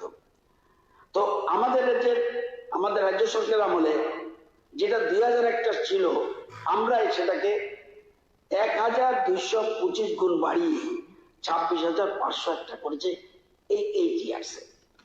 বর্তমানে এই জৈব চাষে যুক্ত রয়েছে মোট 26,884 জন কৃষক। আগে যেটা ছিল যে সংখ্যা 2000, সেখান থেকে আমরা 26,884 জন কৃষককে ইনভলভ করেছি। 13 থেকে 17 আমি যদি এই পিরিয়ডটা দেখি, 2000 হেক্টর আমরা করেছি 24,500 হেক্টর, এখন যেটা বললাম 26,500 হেক্টর। জৈব চাষের সংখ্যা ছিল 2,504, এখন হয়েছে 24,380 জন করেছি। টোটাল ফিগার দাঁড়িয়েছে 26,884। অর্গানিক ক্লাস্টার আগে ছিল 132টা অর্গানিক ক্লাস্টার, এখন হয়েছে আমরা করেছি 1,276টা আমরা অর্গানিক ক্লাস্টার। এটা বেড়ে দাঁড়িয়েছে টোটাল 1,408টি। এফপিসি যেটা আমি বললাম 4টা মাত্র ছিল, এখন 49টা। যারা শুধু কাজে হলো অর্গানিক আইটেম দেখা, তারা অন্য কিছু না। এফপিও আছে, তারা অন্যান্য কৃষকগুলি দেখে, কিন্তু এফপিসি এটা শুধুমাত্র অর্গানিক আইটেম দেখে। বর্তমানে রাজ্যে জৈব পদ্ধতিতে সুগন্ধি ধান, আনারস, black rice, bird eye chilli যেটা আমরা ধন্যমরিচ বলি, গন্ধরাজ লেবু, তিল, কাঁঠাল, কমলা, কাউন, আদা, হলুদ ইত্যাদি ফসলগুলি চাষাবাদ হচ্ছে। বহিরাজ্যের বিভিন্ন সংস্থা, মেনলি কলকাতার বিগ বাস্কেট একটা কোম্পানি, দিল্লির মাদার ডেয়ারি, সিকিমের সিনপেন্ট, বেঙ্গালুরু আইকোয়া এবং national cooperative organic limited NCOL, এই সংস্থাগুলির সঙ্গে যুক্ত হয়ে আমাদের যে উৎপাদিত পণ্য বাজারজাত করার জন্য আমরা প্রয়োজনীয় উদ্যোগ গ্রহণ করছি এবং এটা নিচ্ছি। এবং গত 3 বছরে রাজ্য থেকে 29.58 মেট্রিক টন সুগন্ধি চাল বাইরে গেছে, 501 মেট্রিক টন আদা বাইরে গেছে, 52.5 মেট্রিক টন হলুদ বাইরে গেছে, 17.10 metric tonne bird eye chilli বাইরে গেছে, 32.56 মেট্রিক টন লেবু বাইরে গেছে, 554 মেট্রিক টন আনারস রাজ্য এবং বহিরাজ্যে যেমন দিল্লি, গুজরাট, বেঙ্গালুরু, গুয়াহাটি, কলকাতা, বিহার ইত্যাদি রাজ্যে আমরা বাজারজাত, যেটা আমরা বলেছেন বাজারজাত ইজ মোস্ট ইম্পর্টেন্ট, নইলে দাম পাবে না।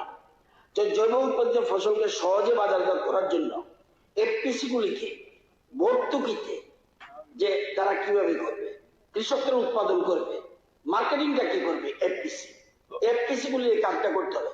কৃষক সারাদিন মাঠে থাকে, তার পক্ষে বাজারজাত করা কঠিন আছে। সেই জন্য এফপিসি গুলিকে আমরা ভর্তুকিতে মোট 50টি ট্রান্সপোর্ট ভেহিকেল আমরা দিয়েছি ভর্তুকিতে। বিগত 3 বছরে আমাদের রাজ্য থেকে 8,79,05,000 টাকা জৈব পদ্ধতিতে উৎপাদিত পণ্য বাজারজাত করা হয়েছে।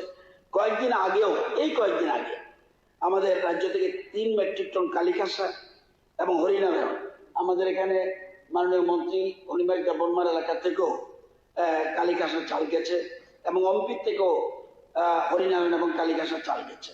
সেখানে 2.5 মেট্রিক টন কালিকাসা এবং 500 কেজি হরিনারায়ণ কলকাতা পাঠানো হয়েছে। গত জানুয়ারি মাসে আমাদের চিফ হুইপ 15,000 সুগন্ধি লেবু তেলিয়ামুড়ি থেকে কলকাতায় পাঠিয়েছিলাম। আপনারা আনন্দিত হবেন যে রাজ্যের যে কৃষকরা তিল, সুগন্ধি লেবু, আদা, কালিকাসা, আনারস অনেক কম দামে বিক্রি করত। বর্তমানে রাজ্যের অন্নদাতারা সাদা তিল 130 টাকা কেজি দরে, সুগন্ধি লেবু আমি তো আশ্চর্য 2 টাকা 2.5 টাকা যখন বলতো মার্কেটে, ইভেন কামানচমনিতে, সেখান থেকে আমরা ওই যে বাইরে পাঠিয়েছে 6 থেকে 7 টাকা দরে আমাদের এই তেলিয়ামুড়ার লেবুগুলি বাইরে গেছে। সুগন্ধি চাল 60 টাকা কেজি দরে বিক্রি উল্লেখ করেছি আমরা, তাদের হাতে যাতে পয়সা বেশি যায়। আনারস 25 থেকে 30 টাকা পার পিস আমরা পাঠিয়ে, দানি লঙ্কা 550 টাকা কেজি দরে বাইরে পাঠিয়েছি। এবং পরিবহন অন্যান্য খরচ কৃষকদের বহন করতে হচ্ছে না, সবটা রাজ্যের কৃষকদের। এর ফলে কৃষকদের আয় বাড়ছে। আপনারা জানেন, যেটা আমাদের প্রমোদ বাবু বলেছিল, খুব ইম্পর্টেন্ট, কৃষকদের উৎপাদিত জৈব ফসলকে সার্টিফিকেশন সুবিধা দিতে Tripura state organic product service agency নামে একটা জৈব শংসাপত্র সংস্থা, এই যেটা 23 সালে আমরা অলরেডি গঠিত হচ্ছে, এখন সেখান থেকে এই সার্টিফিকেট গুলি দেওয়া হচ্ছে। এ পর্যন্ত রাজ্যে বিভিন্ন জায়গায়, আপনারা ঠিক বলেছেন, মোট 10টা অর্গানিক আউটলেট বিপণন কেন্দ্র, যেটা বলেছেন আরো বেশি করলে আমরা চিন্তা, আরো বেশি করলে আরো ভালো হবে, খোলা হয়েছে, যেখান থেকে বাজারে জনসাধারণ জৈব উৎপাদিত ফসল ক্রয় করতে পারছে। দক্ষিণ ত্রিপুরা শান্তির বাজারে এই আউটলেট পাবেন, গোমতীতে উদয়পুরে আউটলেট পাবেন, সিপাহীজলার বিশ্রামগঞ্জে এই আউটলেট পাবেন, পশ্চিম ত্রিপুরায় আমাদের কৃষি ভবন যেটা কোর্টের কাছে সেখানে পাবেন, প্রত্যেক সময় এখন গেলে এখনই পাবেন, সেখানে আউটলেট খোলা হয়েছে। আগরতলা রেল স্টেশনে আমরা কিছুদিন একটা আউটলেট করেছি, সেখানে রেল স্টেশনে আউটলেট আছে। এছাড়া জিরানিয়াতে আমরা একটা আউটলেট করেছি, খোয়াইতে অবশ্যিয়াতে একটা আউটলেট আছে, ধলাইতে সালেমা বাজারে একটা আউটলেট আছে, উনকোটিতে পেচারতলে একটা আউটলেট আছে, উত্তর ত্রিপুরার জম্পু হিলে একটা আউটলেট আছে। তো রাজ্যের কুইন জাতের আনারস ইতিমধ্যেই জিআই ট্যাগ, মোস্ট ইম্পর্টেন্ট, আমাদের যারা আগে ছিল না কোনোদিন জিআই ট্যাগ করা হয়েছে, যাতে এইটাকে কেউই আর অন্যরা চ্যালেঞ্জ করতে পারে না। এটা ত্রিপুরা জিআই ট্যাগ, এটা আমরা এটা করেছি। এবং আনারস সহ জৈব পদ্ধতিতে উৎপাদিত অন্যান্য ফসলগুলিকেও রাজ্য এবং বহিরাজ্যে বাজারজাত করে কৃষকদের আয় বৃদ্ধি করতে দেশের বড় বড় শহর যেমন দিল্লিতে, বারাণসীতে, ইন্দোরে বায়ার সেলিব্রেট করেছি। আমাদের একটা প্ল্যানিং রয়েছে জয়পুরে, আমাদের একটা রাজস্থান জয়পুরে একটা এরকম বায়ার সেলার মিট করে আমাদের প্রোডাক্টে আপনারা শুনলে আশ্চর্য হবেন, যখন এই আমাদের কাঁঠাল দিয়ে তারা বিরিয়ানি করেছে, আমি তো নিজেই বুঝে সেন্টেড, এত টেস্টি। ইন্দোরের যত স্টার হোটেল আছে সবাই সেখানে চলে এসছে, এবং লিমন যেটা গন্ধ শোনার পরে বলছে আমাদের সাপ্লাই যাতে আমরা পেতে পারি। তো সেখানে এরকম হয়েছে।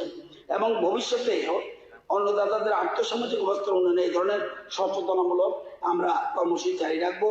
আমি আপনারা জানার জন্য বলছি যে হতে পারে আমি গেছি সাথে, এবছর এপ্রিল মাসে আমি নিজে জৈব চাষের মিশন ডাইরেক্টর আমি ছাড়া এবং একজন এফপিসি জার্মানির নুরেমবার্গ শহরে পৃথিবীর সবচেয়ে বড়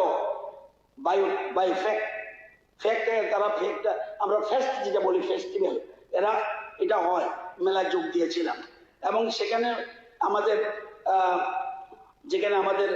এই সফরের মূল উদ্দেশ্য ছিল কি, জৈব ফসলকে, ত্রিপুরার জৈব ফসলকে বিশ্ব দরবারে পৌঁছে দেওয়া। এবং ওইখানে আমাদের লক্ষণ রিয়া, আমরা এফপিসি জম্পুই চলা, সেও সাথে গেছে। এই মেলায় ত্রিপুরার জৈব ফসলগুলো আমরা স্টল পেয়েছি। সবচেয়ে বড় কথা, সবাই স্টল পায় না, আমরা উই আর লাকি, সেই এত বড় ফেস্ট বা এফেক্টের মধ্যে আমরা একটা স্টল পেয়েছি ত্রিপুরার নাম দিয়ে। সেখানে জৈব পদ্ধতিতে উৎপাদিত আমরা আদা রেখেছিলাম, বার্সাই চিনি রেখেছিলাম, এবং একটা জার্মানিতে একটা নতুন বাজার পেয়েছি, মার্কেট পেয়েছি আমরা।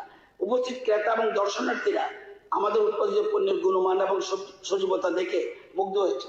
আদাটাকে আমরা শুকনো আদা নিয়েছিলাম, আদাটাকে ভেঙেছিল এক বায়ার, এটা ভেঙে যখন নাকের কাছে নিচে হাঁচি উঠে গেছে, এবং সে সমস্ত দেখে, সায়েন্স রিপোর্ট দেখে বলছে যে এই ধরনের পার্সেন্টেজ অফ দি অয়েল আমরা পৃথিবীতে কোথাও পাইনি। এবং সাথে সাথে সেখানে অর্ডার, এবং সবাই বিরাট বড়, এটা আগরতলা শহর থেকে বড় এরিয়াতে ফেস্ট হচ্ছে, এত বড় এরিয়া নিয়ে ফেস্টিভ্যাল। এবং যেটা বলছেন আমাদের মানসজ্জ বর্জলার ভদ্রলোক খুব সুন্দর বলেছেন, এবং আপনারা জানলে খুশি হবেন যে সবকিছু অর্গানিক হয়, সবকিছু, সার কাপড় যা আছে সবকিছু অর্গানিক হয়। তো সেই জন্য অর্গানিকের উপরে আমরা গুরুত্ব দিচ্ছি। এবং আপনারা জানেন যে উপস্থিত ক্রেতা এবং দর্শনার্থীরা সেখানে উৎপাদিত পণ্যের গুণমান এবং সজীবতাতে মুগ্ধ হয়েছিলেন। জার্মানির কৃষি সংস্থাদের কাছ থেকে আমরা 500 মেট্রিক টন আদা এবং 20 মেট্রিক টন বার্সাই চিনি অর্ডার পেয়েছি এবং যার ফলে রাজ্যের উৎপাদিত অন্যান্য জৈব ফসলগুলিও ভবিষ্যতে বিশ্বের দরবারে পৌঁছে দেওয়ার সম্ভাবনা আর ভুলে গেছে। সাধারণভাবে মানুষের ধারণা আছে, এটা মোস্ট ইম্পর্টেন্ট, আমারও ধারণা ছিল অর্গানিকের তো প্রোডাকশন কম হবে, তাহলে উপায় কি কৃষকদের, আমার নিজের ধারণা আছে কিন্তু, এবং প্রাকৃতিক পদ্ধতিতে ফসল চাষ করলে তুলনামূলক ফসল কম হয়।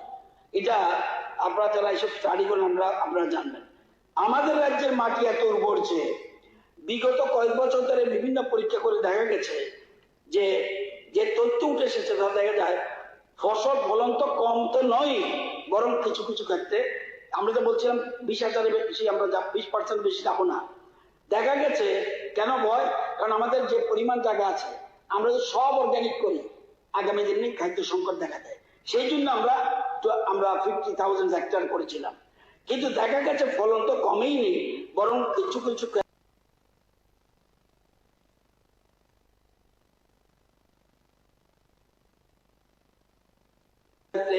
ফলন বেড়েছে।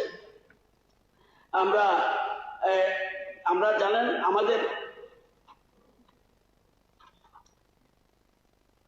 দেখেন একটা জিনিস বলছি, কয়েকটা ক্ষেত্রে আমাদের রাজ্যের এটা আমার মোটোই ক্রেডিট না, আমাদের সরকারের মোটো ক্রেডিট না, ক্রেডিট টোটালটা কৃষকদের। কেন ধান প্রোডাক্টিভিটি রেট 17-18-তে প্রোডাক্টিভিটি রেট কত ছিল? 2,963 কেজি। 25-26-এ 3,404 কেজি প্রোডাক্টিভিটি রেট বেড়ে গেছে। ভুট্টা 1,570 ছিল, এখন প্রোডাক্টিভিটি 2,282, 45% বেড়েছে। মিলেট 821 কেজি হেক্টরে, আর এখন 889, এটা 8% বেড়েছে। ডাল শস্য 760 পার হেক্টরে, এখন 864, 14% বেড়েছে। তো টোটাল তৈল শস্য যেটা 843, এবং এটা আমরা 892, 6% বেড়েছে। আমাদের অরুণেন্দ্রনগর স্থিত যে আমাদের স্টেট এগ্রিকালচার রিসার্চ স্টেশন আছে, প্রাকৃতিক পদ্ধতিতে আপল্যান্ড পেডি এবং তিলের পরীক্ষামূলক চাষ করেছিলাম। এখানে দেখা গেছে রাজ্যের গড়ে হেক্টর প্রতি আপল্যান্ড রেডি ফলন 2.90 মেট্রিক টন। এটা হলো নর্মাল, প্রাকৃতিক না। সেখানে প্রাকৃতিক পদ্ধতিতে ফলন পাওয়া গেছে 4.20 মেট্রিক টন। তাহলে ন্যাচারাল ফার্মিং এবং অর্গানিক ফার্মিং যে কম হয়, এটা আমরা মনে হয় এটা আমরা ভুল ধারণা ছিল। ঠিক তেমনি তিলের ক্ষেত্রে তিল সারা রাজ্যে গড় ফলন হয় 699 কেজি প্রতি হেক্টরে, কিন্তু প্রাকৃতিক পদ্ধতিতে আমরা করতে গিয়ে দেখেছি 875 কেজি হেক্টরে হচ্ছে। এবং আমরা জানলে খুশি হবেন, অল ইন্ডিয়াতে টোটাল যে গড় ধানের প্রোডাক্টিভিটি রেট 2,929 মেট্রিক টন, এটা হলো পার হেক্টর। আমাদের 3,185, হাইস্ট পাঞ্জাবে 4,428, আমরা 6th পজিশন ইন্ডিয়াতে আছি। জায়গা কম, আমাদের জায়গা কম, কিন্তু প্রোডাক্টিভিটি রেট আমাদের খুব ভালো। এবছর রাজ্যের ধানের গড় উৎপাদন বৃদ্ধি পেয়েছে 7% বেশি। 24-25 সালে ধানের গড় উৎপাদন ছিল 3,185 প্রতি হেক্টরে, এবছর দাঁড়িয়ে 3,404 কেজি প্রতি হেক্টরে। তো আমরা যদি দেখি সিম, আমরা তো সিম কিনি, এই সিম জম্মু কাশ্মীর ফার্স্ট 22,540 হলো কেজি পার হেক্টর, ফার্স্ট। সেকেন্ড ত্রিপুরা। সিম আমাদের এখানে প্রোডাক্টিভিটি রেট বেশি, 18,910 হলো পার হেক্টরে। আমরা যদি দেখি মটর আমরা 4th স্থানে আছি সারা দেশের মধ্যে প্রোডাক্টিভিটি রেট। আমি বলছি না সব রাজ্যকে বেশি উৎপাদন করি, প্রতি হেক্টরে যে প্রোডাক্টিভিটি রেট, এটা আমরা ত্রিপুরা 4th পজিশন, ফার্স্ট আছে ঝাড়খণ্ড, আমরা 4th স্থানে আছি। সেরকম ফুলকপির প্রোডাক্টিভিটি রেট অন্ধ্রপ্রদেশের ফার্স্ট, আমরা 4th স্থানে আছি, 25,070 কেজি পার হেক্টরে। অল ইন্ডিয়ার রেট অনেক কম। টমেটোর যদি দেখি, এটাও আমরা 4th স্থানে, হিমাচল প্রদেশ ফার্স্ট, সবচেয়ে প্রোডাক্টিভিটি রেট তাদের বেশি। সুপারি আমরা 2nd পজিশন, অরুণাচল প্রোডাক্টিভিটি রেটে আমাদের থেকে বেশি সুপারি, আমরা সেখানে 2nd পজিশন, 3,430 কেজি পার হেক্টরে। তো কাঁঠালের ক্ষেত্রে আমরা চতুর্থ স্থানে, ফার্স্ট পজিশন তামিলনাড়ু, সেখানে কাডাক্টাল প্রোডাক্টিভিটি তাদের 41,990 কেজি পার হেক্টারে, আমরা 24,270 চতুর্থ স্থানে আমরা রয়েছি। তো মিশন, এই যে একটু আগে বললাম যে ফ্রি, সেন্ট্রাল গভর্নমেন্ট 100% দিচ্ছে। এবার এই অর্থ বছরে mission organic value chain development for north east যেটা ছিল, এটা চেঞ্জ করে দিয়েছে।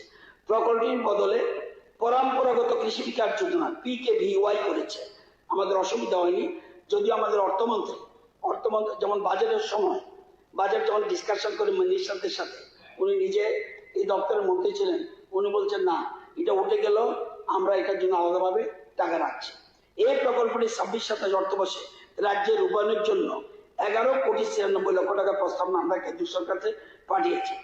তৎসঙ্গে 53টি FPC কে সশক্তিকরণের জন্য 26-27 রাজ্য বাজেটে promotion of organic farming to support APCS in Tripura, এখানে 5 কোটি টাকা বরাদ্দ রাখা, যেটা বাজেটে। কিন্তু সেখানে রাজ্য সরকারের এই সমস্ত কৃষক দরদী উদ্যোগের ফলে আমাদের রাজ্যের জমিশাসন শুধু এলাকা বৃদ্ধি নয়, এই চাষের সঙ্গে যুক্ত অন্নদাতাদের আর্থসামাজিক অবস্থার শ্রীবৃদ্ধি করবে বলে আমাদের বিশ্বাস।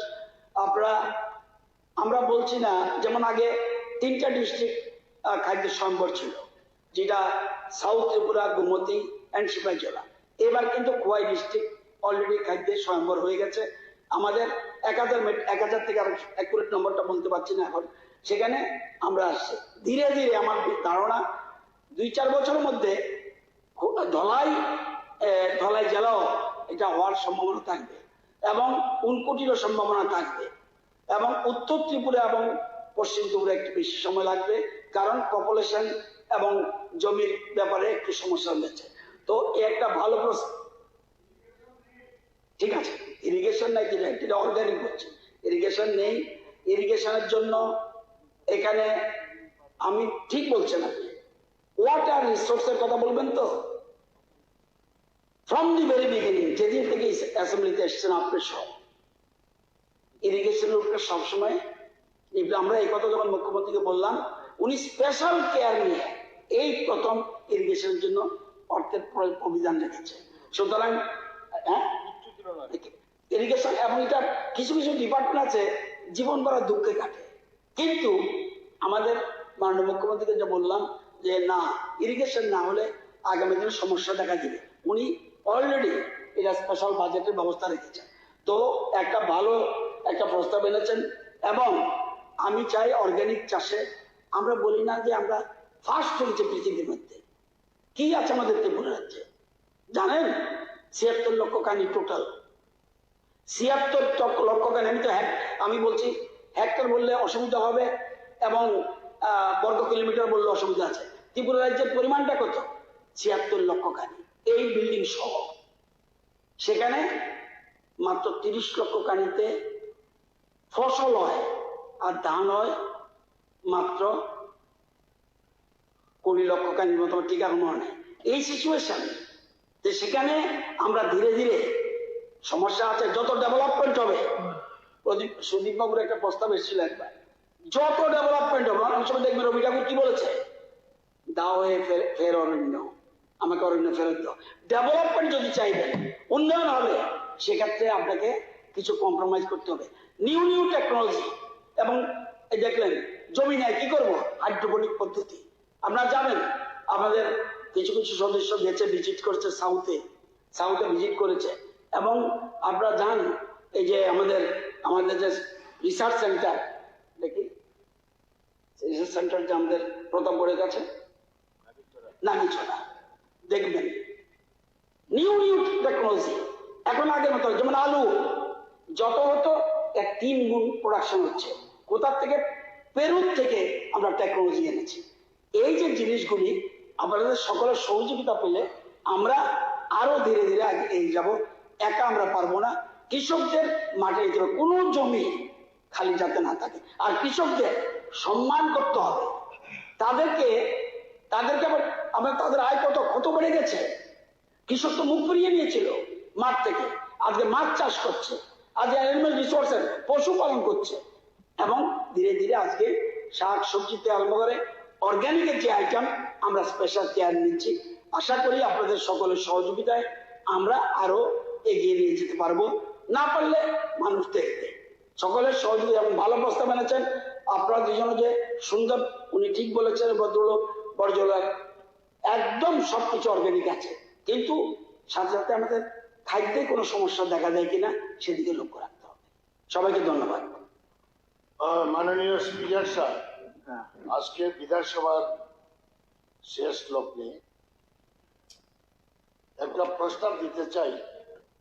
বিধায়ক এরিয়া এটা শেষ হয়ে ডেভেলপমেন্ট ফান্ডটা একটু বাড়াইলে ভালো। মুখ্যমন্ত্রী আছেন, এটা শেষ হয়ে যাক স্যার। ওই তিনটাতেই সেম, যেহেতু আলোচনা মোটামুটি দরকার নেই, সদর্থক আলোচনা একটা পেয়েছিলাম গোপাল চন্দ্র রায় কে দেওয়ার জন্য। আচ্ছা ঠিক আছে, ওকে ওকে, ধন্যবাদ ধন্যবাদ। আবার আমারও দিচ্ছে আবার। হ্যাঁ ঠিক ঠিক, যেহেতু এটা প্রো পটেটো সিড পিপিএস সারা পৃথিবীতে আমরা বিলি করছি, ত্রিপুরা থেকে আমাদের দিয়ে। এটা আমরা আগেরটা বলছেন প্রোডাকশন কম, টিপিএস যদি বলে কৃষক আমাকে মারবে এখন ওই প্রোডাক্ট এই পিপিএস চলবে না, রাখছি আমরা ওই প্রোডাক্টের প্রোডাকশন কম। ঠিক আছে, এই বিষয়টা নিয়ে যেহেতু সুন্দরভাবে আলোচনা হয়েছে এবং মন্ত্রী মহোদয় সুন্দরভাবে এটাকে সবাইকে বুঝিয়ে দিয়েছেন, আমাদের কৃষি সম্পর্কে আমাদের আগে কি হচ্ছে, হতে যাচ্ছে এবং এখন কি চলছে, অগ্রগতি সবগুলো বুঝিয়ে দিয়েছেন। তো তার জন্য এটার ভোটাভুটি হচ্ছে না, এটা সর্বসম্মতিক্রমে গৃহীত হইল। এবং এখন বিষয়টা বলা সেটা কি উঠাবেন নাকি? আমার সমাপ্তি ভাষণ দেওয়ার আগে আপনাদেরকে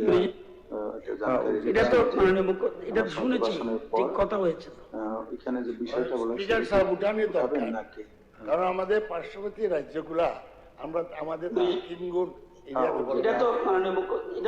আমাদের অটোনমাস ডিস্ট্রিক্ট কাউন্সিলের যারা মেম্বার আমাদের দরকার। আমি আহ্বান রাখি আর কি সকলের পক্ষ থেকে যে আমাদের এরিয়া ডেভেলপমেন্ট ফান্ডটা একটু বৃদ্ধি, আমাদের অটোনমাস ডিস্ট্রিক্ট কাউন্সিলের যারা মেম্বার ওরাও আমাদের। আমি আহ্বান রাখি আর কি সকলের পক্ষ থেকে যে আমাদের এরিয়া ডেভেলপমেন্ট ফান্ডটা একটু বৃদ্ধি হলে ভালো সম্ভব হয়।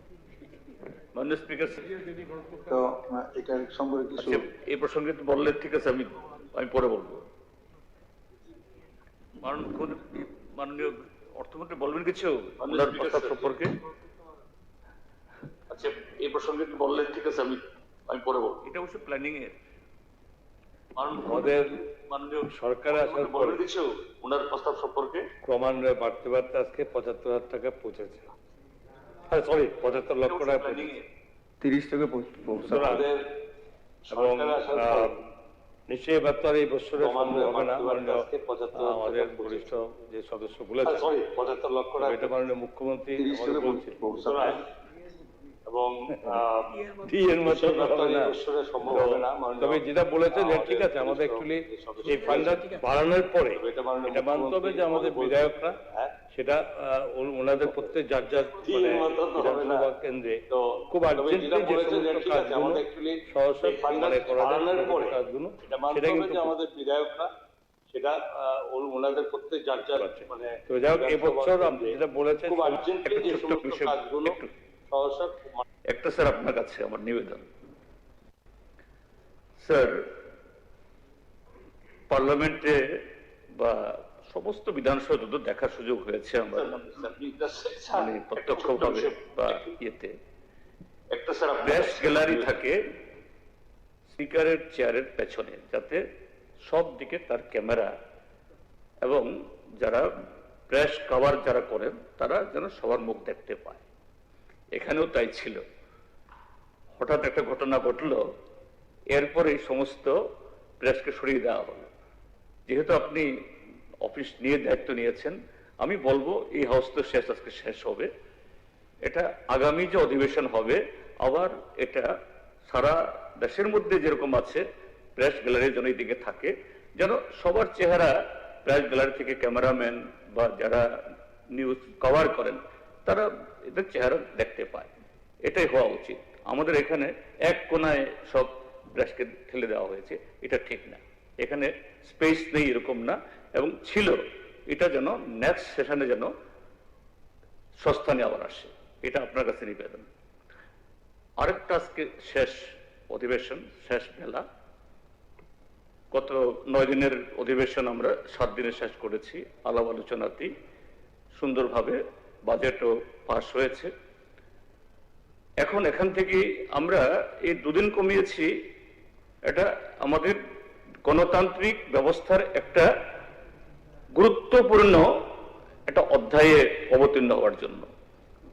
এখান থেকে যেন একটা আমরা এটা এক্সপ্রেস করতে পারি স্যার, এই যে সামনে এডিসির ভোট হচ্ছে এবং উপনির্বাচন হচ্ছে, যেন ফ্রি অ্যান্ড ফেয়ারলি আমাদের রাজ্যের নির্বাচক মন্ডলী সেভাবে ভোট দিতে পারে, একটা আপিল। এটা তো সবসময় হচ্ছে, এটা তো সবসময় স্যার। গতকালও তেলিয়ামুড়াতে বাড়ি বাড়ি প্রচার করতে গেছে, এটা বাধা, এটা যেন না হয়। এবং এখানে অনেক রেফারেন্স এসছে শরিকে দ্বন্দ্ব ইত্যাদি, স্যার এটা যাক, এগুলো করতে আমরা বলেন ভুলে যেতে পারি। ঠিক আছে, আপনার বলেছেন, সবাই শুনছে তো, ঠিক। হ্যাঁ হ্যাঁ, তো এখন আমার সমাপ্তি বাচনের পর রাষ্ট্রীয় স্পিকার স্যার, আজকে যেহেতু শেষের দিন, আমার একটা অনুরোধ, এর আগে অধিবেশনে আমরা সবাই মোটামুটি একমত ভাবে আমরা আলোচনা এটা তেলিয়ামুড়াতে না, মুঙ্গিয়াকামিতে ঘটছে ঘটনাটা। তাও এটা আমি বলতে চাইছি যে আমাদের বিধায়কদের এলাকায় যারা গরিব অংশের মানুষ, তাদের চিকিৎসা বা অন্যান্য সমস্যা নিয়ে যখন আমাদের কাছে, তখন আমরা খুব অসহায় হই।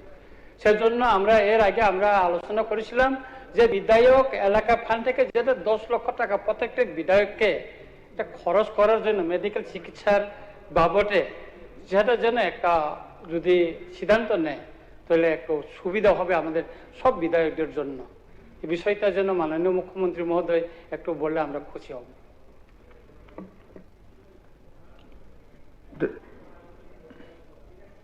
হ্যাঁ হ্যাঁ হ্যাঁ, ঠিক আছে, মাননীয় মুখ্যমন্ত্রী শুনেছেন, তো আগামী দিনে কি করবেন উনি চিন্তা ভাবনা করে করবেন। তো আমার সর্বশেষ ভাষণের পরেই রাষ্ট্রীয় গীত ও জাতীয় সঙ্গীতের মাধ্যমে সমাপ্ত হবে। তো মাননীয় সদস্য ও সদস্যগণ, গত 3 মার্চ 2026 ইংরেজি তারিখে মাননীয় রাজ্যপালের ভাষণের মাধ্যমে ত্রয়োদশ ত্রিপুরা বিধানসভার 9ম অধিবেশন শুরু হয়েছিল। উক্ত ভাষণের উপর ধন্যবাদ সূচক প্রস্তাব এই সভায় আলোচনা শেষে গৃহীত হয়েছে। ওই দিনে মাননীয় অর্থমন্ত্রী বর্তমান অর্থবছরের 52টি ডিমান্ড সম্মিলিত অতিরিক্ত ব্যয় বরাদ্দের দাবির প্রস্তাবনা ও আগামী অর্থবছরের 66টি ডিমান্ড সম্মিলিত বাজেট প্রস্তাবনা সবাই পেশ করেছিলেন।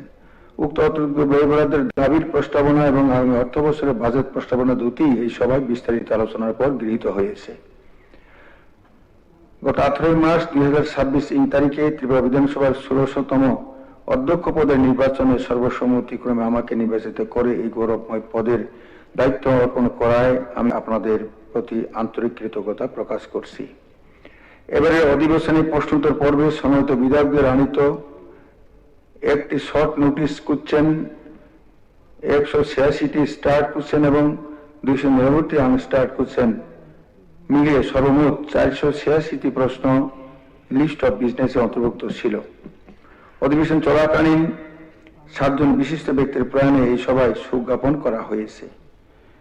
বিশ্ব ক্রিকেটের বিজয়ীর শিরোপা অর্জনকারী ভারতীয় কৃতি মহিলা ও পুরুষ ক্রিকেটারদের অভিনন্দন জানিয়ে 3টি অভিনন্দন সূচক প্রস্তাব এই অধিবেশন থেকে সর্বসম্মতিক্রমে গৃহীত হয়েছে।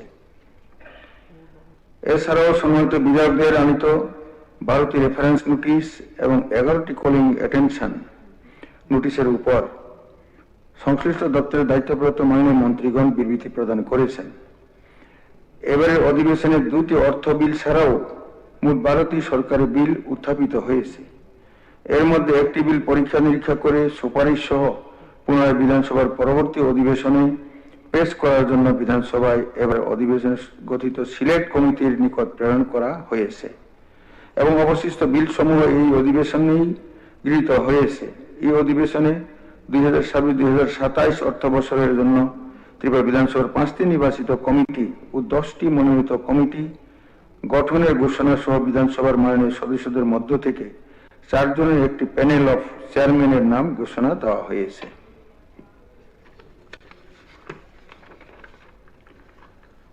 অধিবেশনে বিধানসভার 3টি কমিটির মোট 4টি প্রতিবেদন পেশ করা হয়েছে।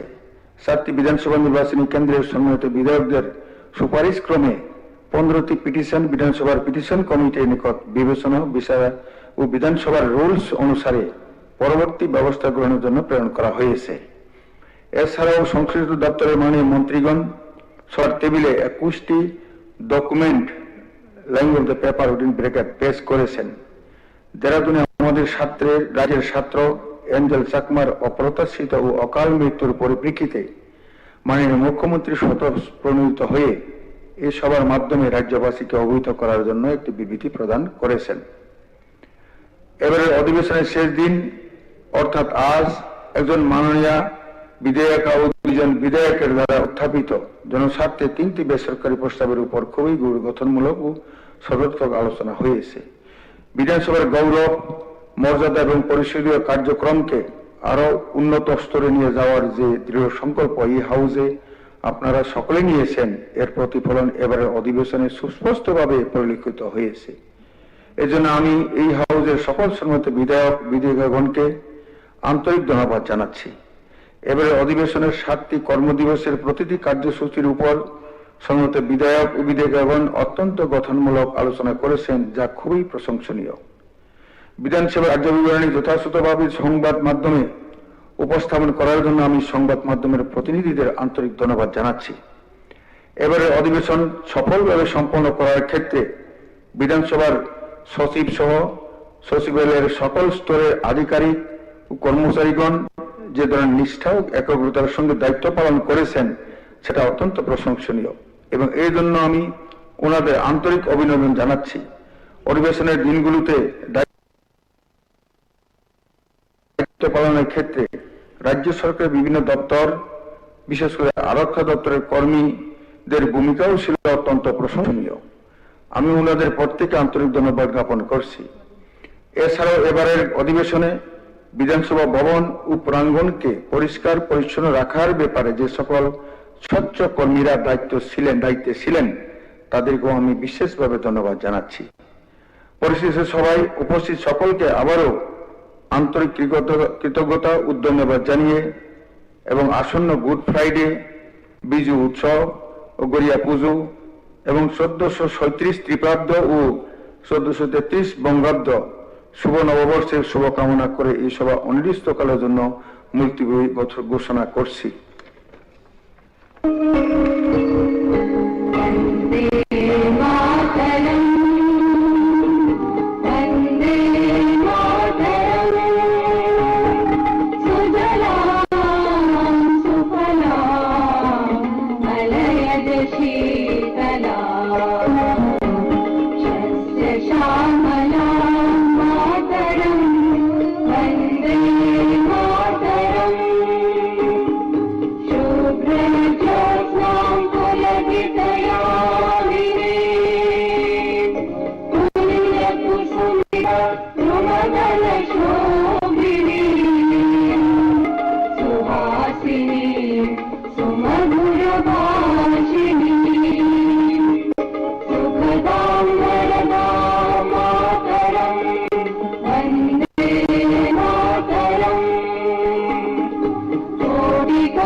प्रतिमा बड़ी मंदिरे मंदिरे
नायक जय हे भारत भाग्य विधाता पंजाब सिंध गुजरात मराठा द्राविड उत्कल गंगा विंध्य हिमाचल यमुना गंगा उच्चल जलधि तरंगा तव शुभ नामे जागे तव शुभ आशीष मागे गाहे तव जय गाथा जन गण मंगल दायक जय हे भारत भाग्य विधाता जय हे जय हे जय हे जय जय जय जय हे।